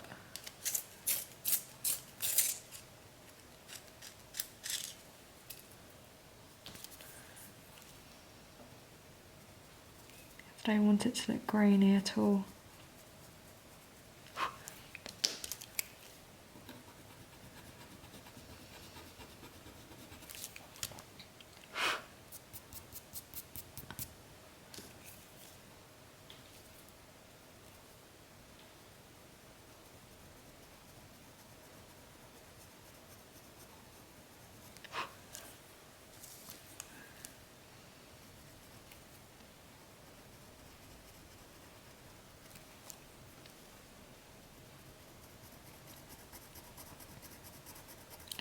And I'm just sort of colouring it in at the moment. I'm gonna obviously blend it out a little bit with some darker grey. It's not all gonna be sort of this bright white colour, but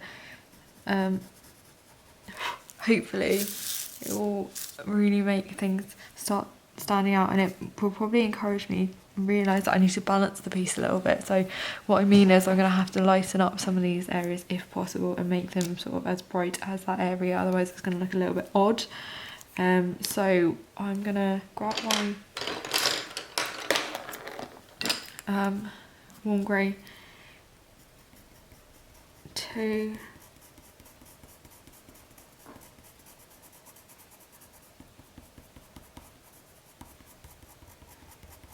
Sorry, this is warm grey 3, so 727. 727, 272. And then I'm going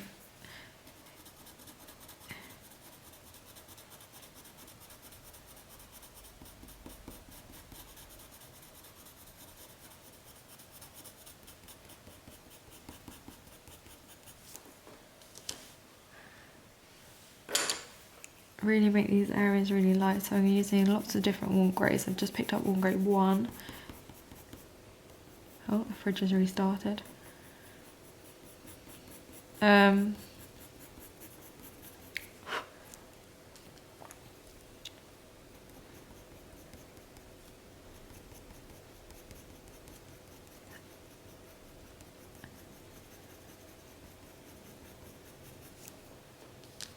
And just gonna use warm grey 1 along this edge here as well, and then I can blend out that white.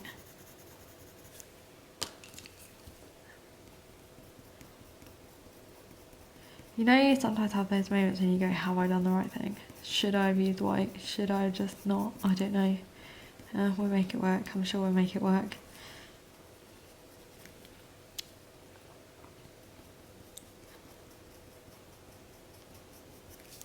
Especially when we start putting in some white on the other parts of the nose. I think it's gonna be what really makes it stand out.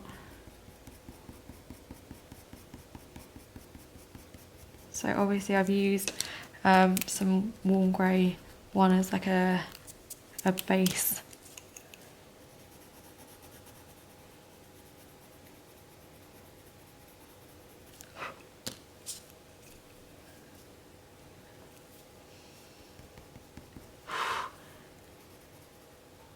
Still looking a little bit grainy, isn't it? So I'm just going to try and blend out some of that grain. And I can go obviously backwards and forwards between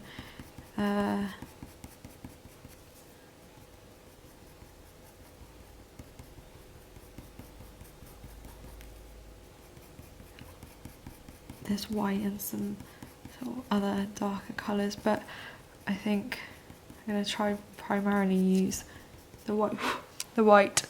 I just want it not to look grainy, and it's looking a little bit grainy compared to sort of some of the other areas. I just don't know whether that's because it's quite a light, oh no, because if I, right, okay, so I've just obviously put some of that white down, and I'm going over it again with some warm grey 1, which is knocking out that grain. I'm putting a sort of quite a medium pressure in, because I really hate that grain. I don't want it to show. I really want this to look smooth. So the way I'm just trying to eliminate that at the moment.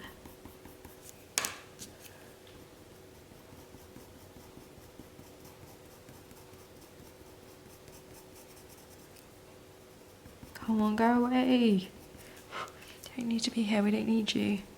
We need it to be nice and smooth.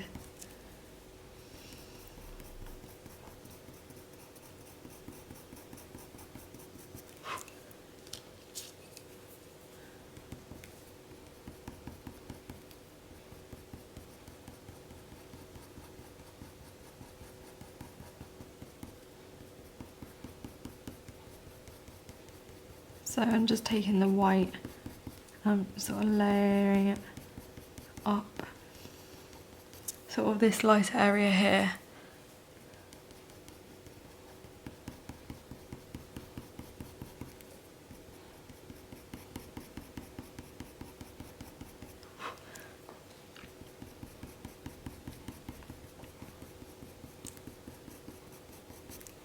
And obviously I can knock back some of the lightness. I could put another grey over the top and really sort of tone it down a bit if it is a bit too much.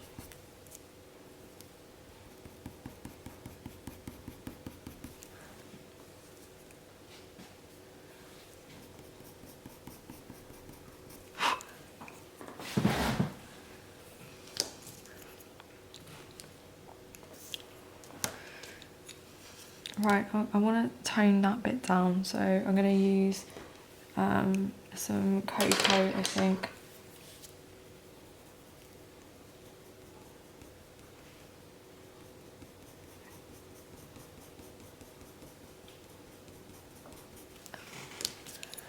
And then get some more red too.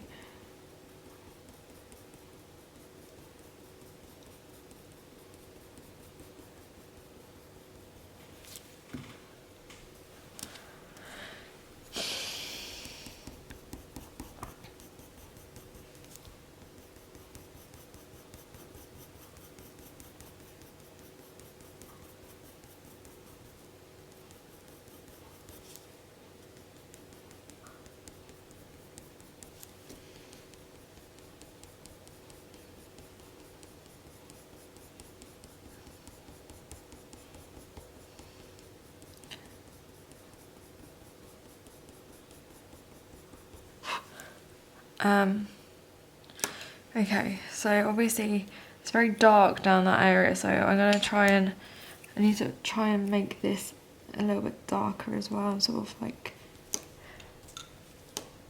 darken down some of this and really make that light area pop. So I'm just using dark sepia. Sepia 50. So 906.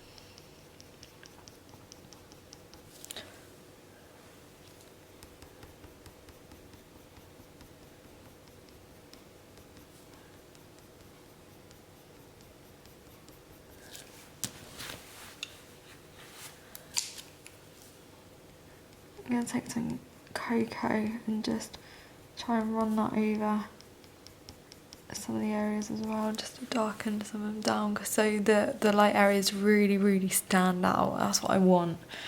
I really want them to sort of be really vibrant and pop.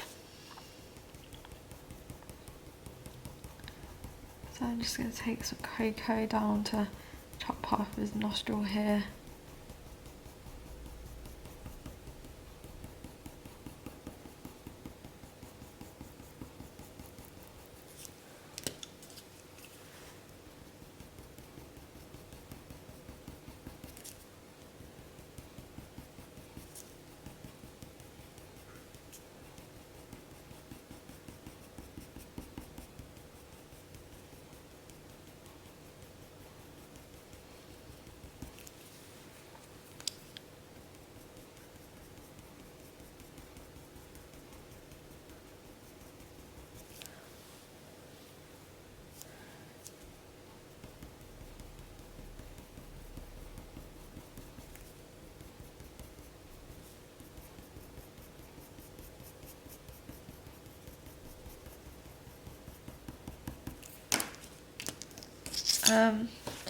Okay, I'm gonna take some warm grey 4.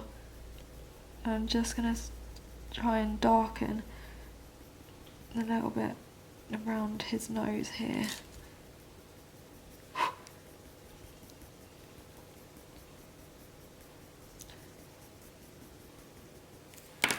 I might use some cocoa as well.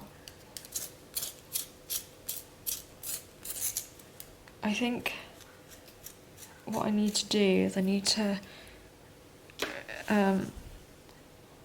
continue to darken some of these areas, but I also need to try, because this bit, this bit is good, I'm happy with this bit. I just need to try and create the same effect down here. So I'm just going to knock back some of that white.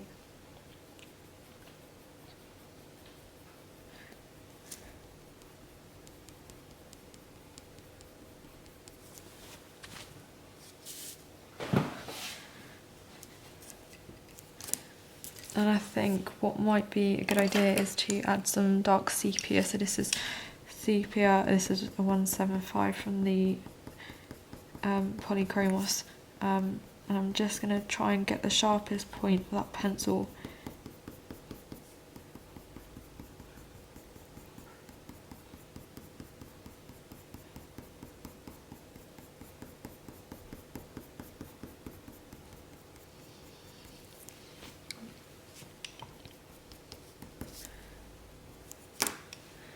And maybe a touch of, no, wrong colour, maybe a touch of the sepia, and then once that's in I should be able to go over the top and really sort of like pull out some of the hair strokes.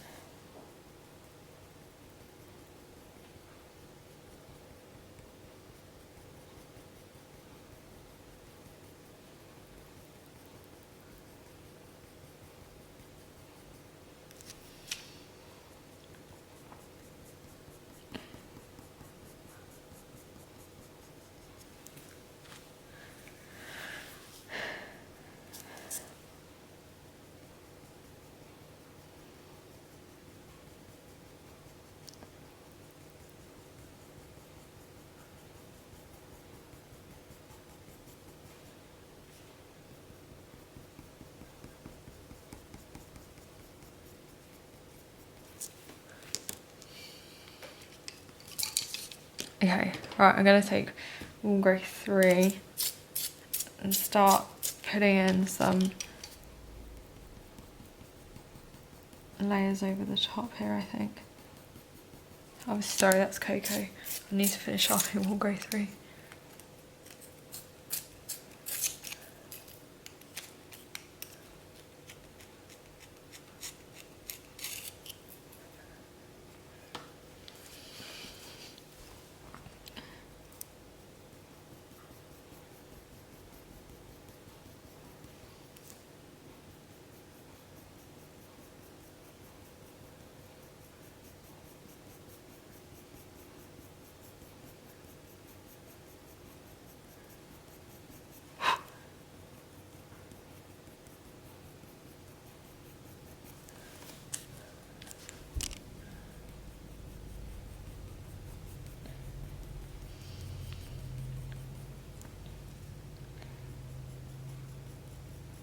So I'm just using Warm Grey 3 and I'm just running it very gently over the top of that white, just to try and create sort of like a bit of the illusion of fur, so it doesn't look completely like a flat white. Flat white. Quite fancy a flat white, to be honest.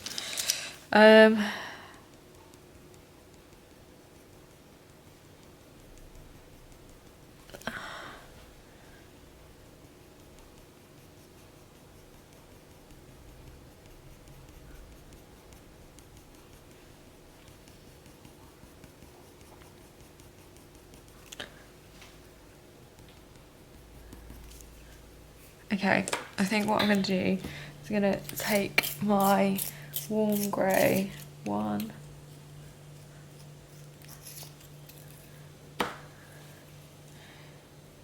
and just gently, ever so gently, just start running it over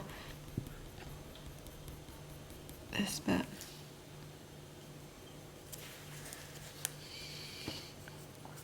Now I'm going to try and move myself a little bit as well.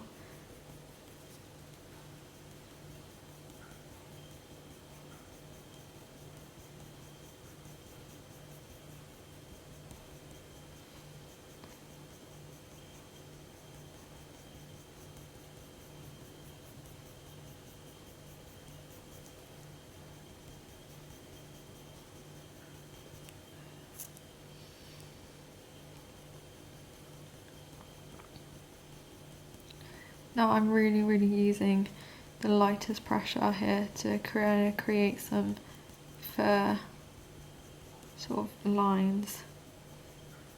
If anything, I'm probably going to be a bit ambitious using Warm Grey 1, so I'm going to take Warm Grey 3 because I feel like that's sort of going to be a more neutral kind of tone, and it will allow me to push some of this colour around a bit.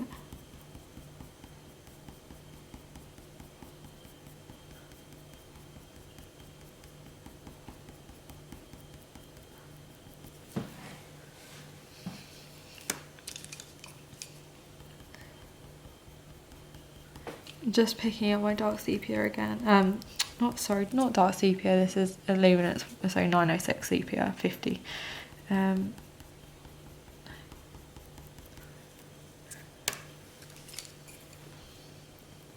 also some dark sepia 175 from the Polychromos pencils. Oh.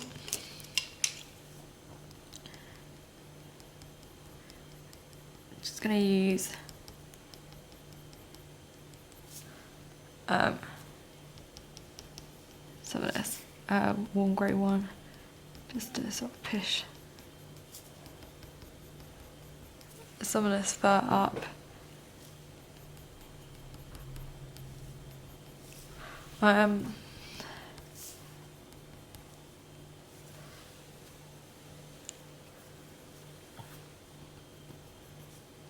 Right, obviously I want to keep a bit of shadow over this side. I don't want it to be super like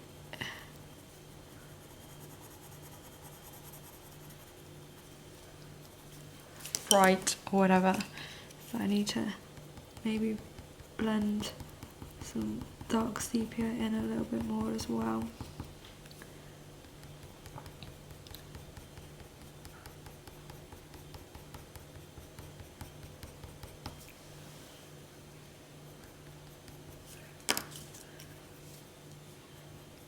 And I think what I'm going to do is I'm just going to take my black and just try and feather it almost into this bit here.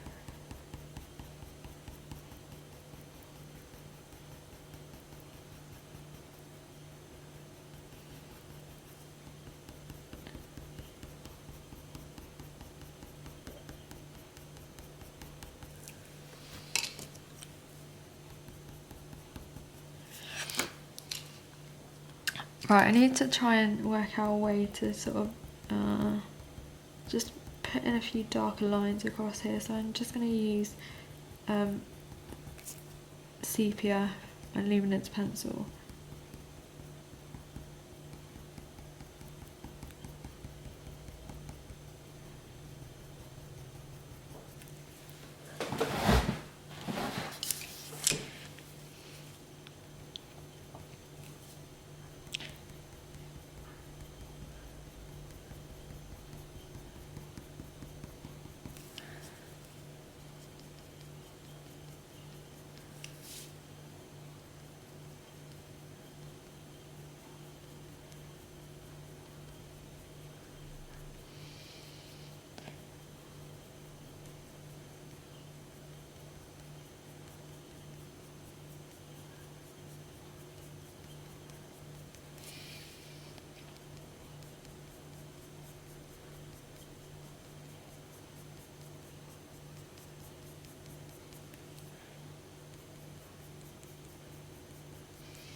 Okay.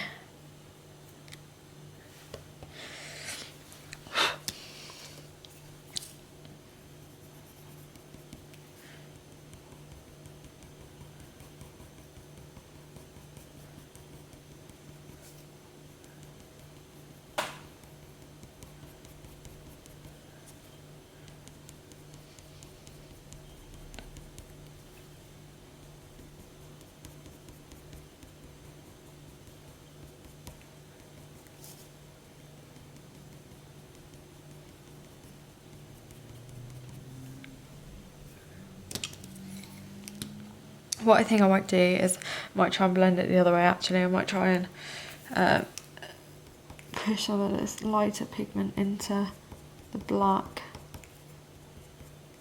I think that would like look a little bit more natural than trying to force it to go the other way. Soften it out with the black, but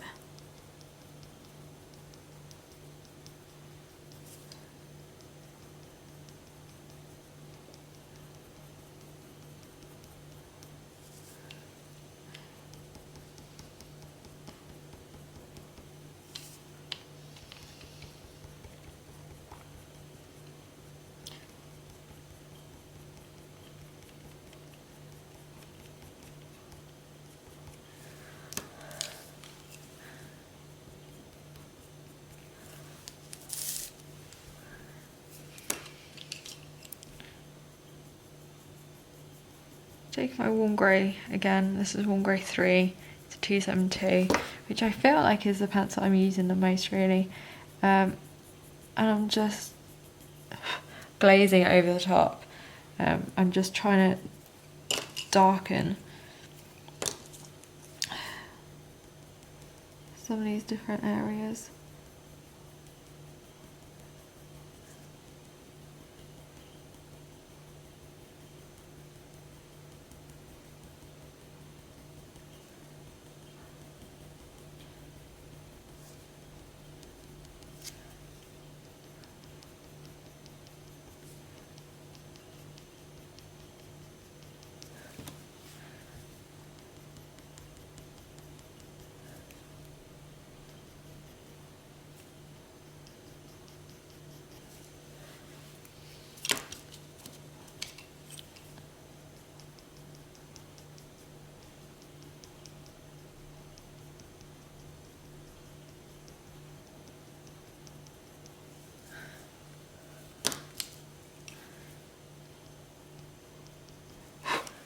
I don't really want to do that. Sorry, I just picked up some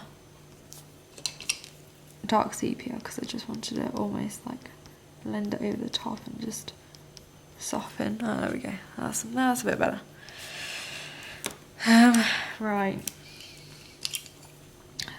Still need to work on this bit here. This is the becoming sort of like the problem area of the piece, I think, is trying to know when it's dark enough. So I'm just picking up my dark and my sepia 50 again.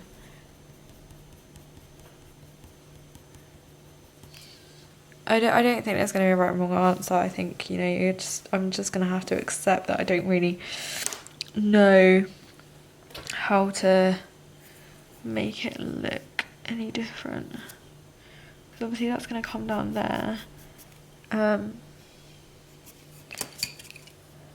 With some dark sepia, so let's just try and pinpoint that. That will work in like so. It does come off about here, doesn't it? Okay. I'm just grabbing my dark sepia and I'm just gonna very, very gently run it over the top.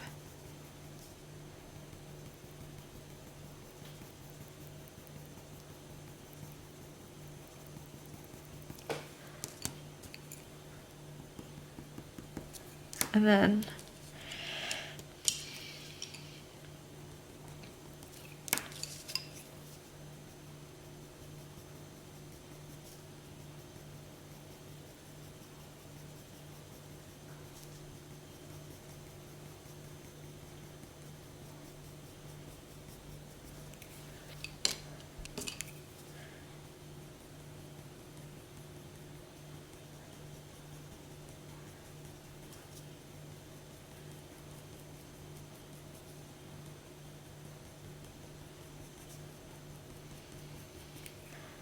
okay, so I'm just using some, you know, going backwards and forwards between the different sepias and just trying to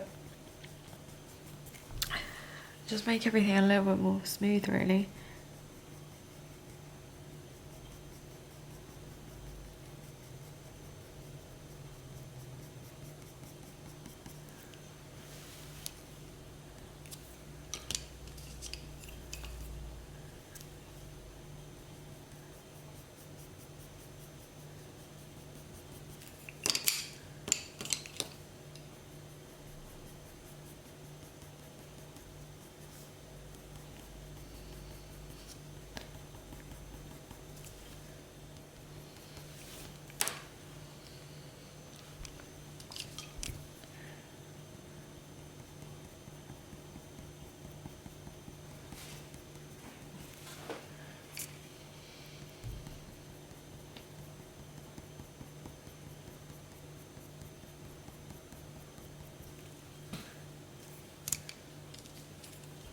Taking cocoa,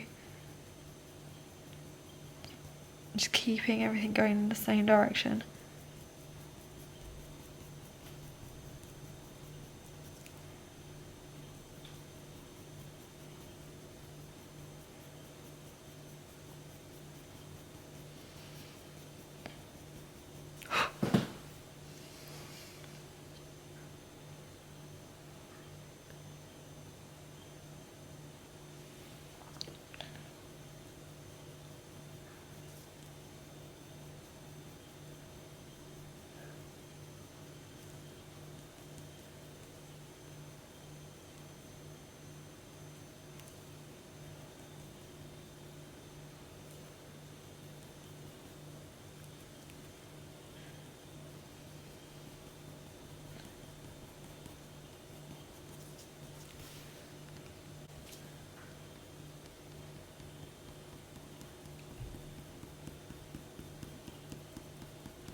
just taking dark sepia.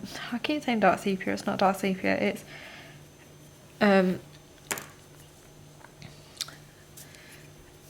sepia 50 and some cocoa. And I think it's a hard one because I don't want to overdo, I don't want to overwork any areas, but at the same time I really want it to look soft. So I'm just going to take some, this is Bista, which is 179, and I'm just going to run that over sort of like a few of the areas as well, because it's these sort of like hidden colours that are really going to make it, you know, stand out and look really, really vibrant at the end. You don't really have to put a lot in, especially when you're working with pastel mat. You know, we're essentially just trying to glaze and just, you know, we're trying to create a bit of more depth by just adding a few of the little colours in. So I think I'm going to use Bista, and I'm going to take my, I'm going to take burnt umber as well.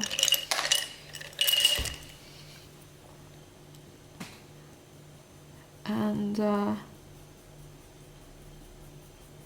just run that over.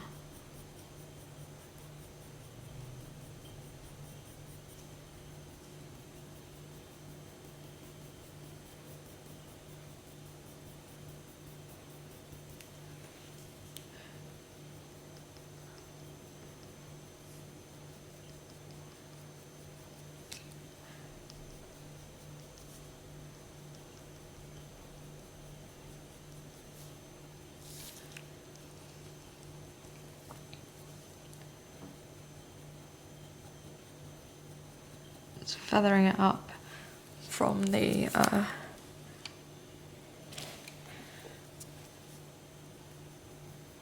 black.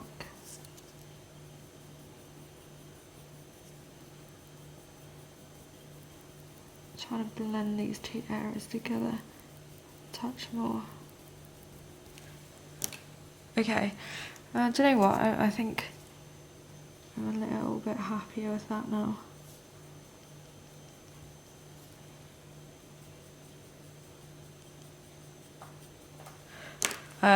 Okay.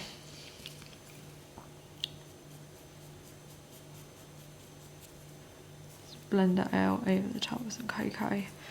And then I'm going to take some warm grey 1 and just run it over the top, just to kind of create a little illusion of lines.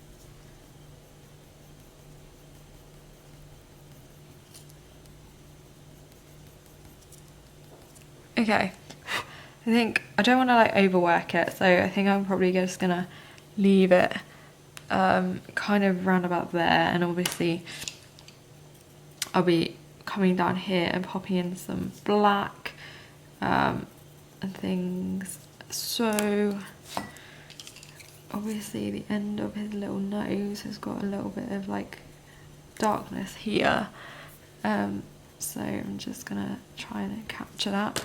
So I'm going to use a sepia and then going in with my cocoa colour, and then I'm going to blend it out with a white pencil. Well, sorry, I'm just going to pop in some black as well. And then I can go in with some white.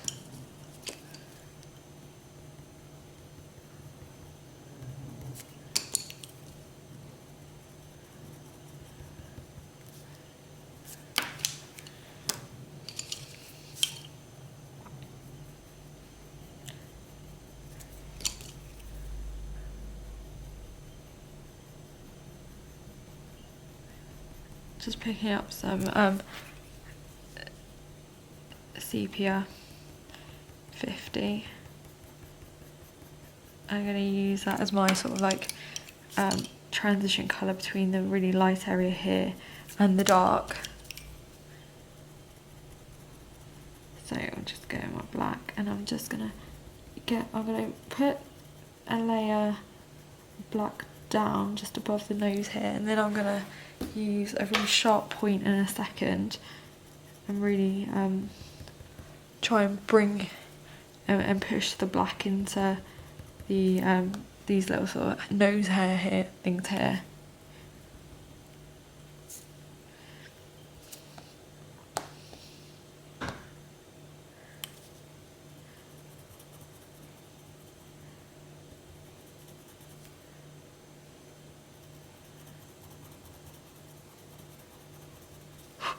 Okay, so I'm going to sharpen this now, and then I'm going to spend a little bit of time blending two together. So I'm going to start off by taking my sepia 50 and just running it over the top and sort of softening the harsh line of that black.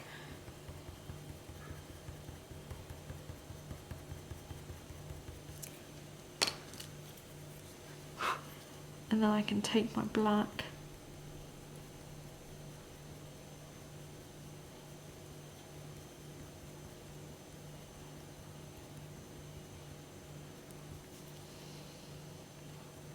and just so gently, you know, literally, if you put too much pressure down, you're going to create a line that's too thick. So you really just want to really almost like just touch the paper so gently. And then if it's looking a little bit too harsh, and you can just soften it off with some sort of cocoa or some sepia and sort of just blend it.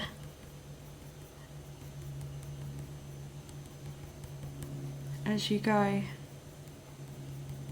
then obviously you bring back the colour a little bit with some luminance white. Because like for me there, I think I put a little bit too much down, so like I've made the area a little bit too hard and too harsh, yeah, and it's not looking, you know, it's too high in my mind. So I'm just going to try and knock it back a little bit. So I'm just going to use some very small hair strokes.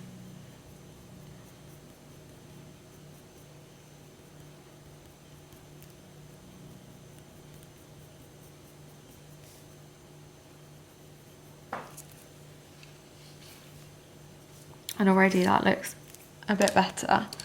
I can take some warm grey one and just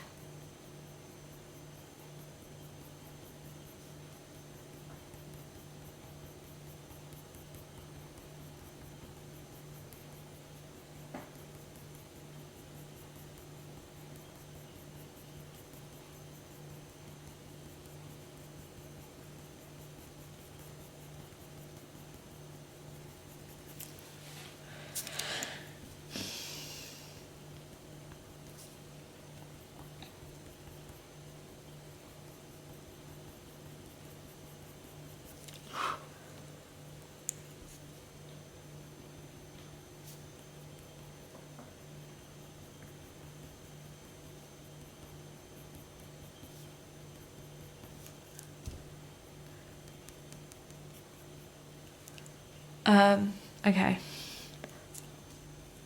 Just want to soften that a touch more, I think. Sort of really trying to pull the pigment into the paper and put it down a bit.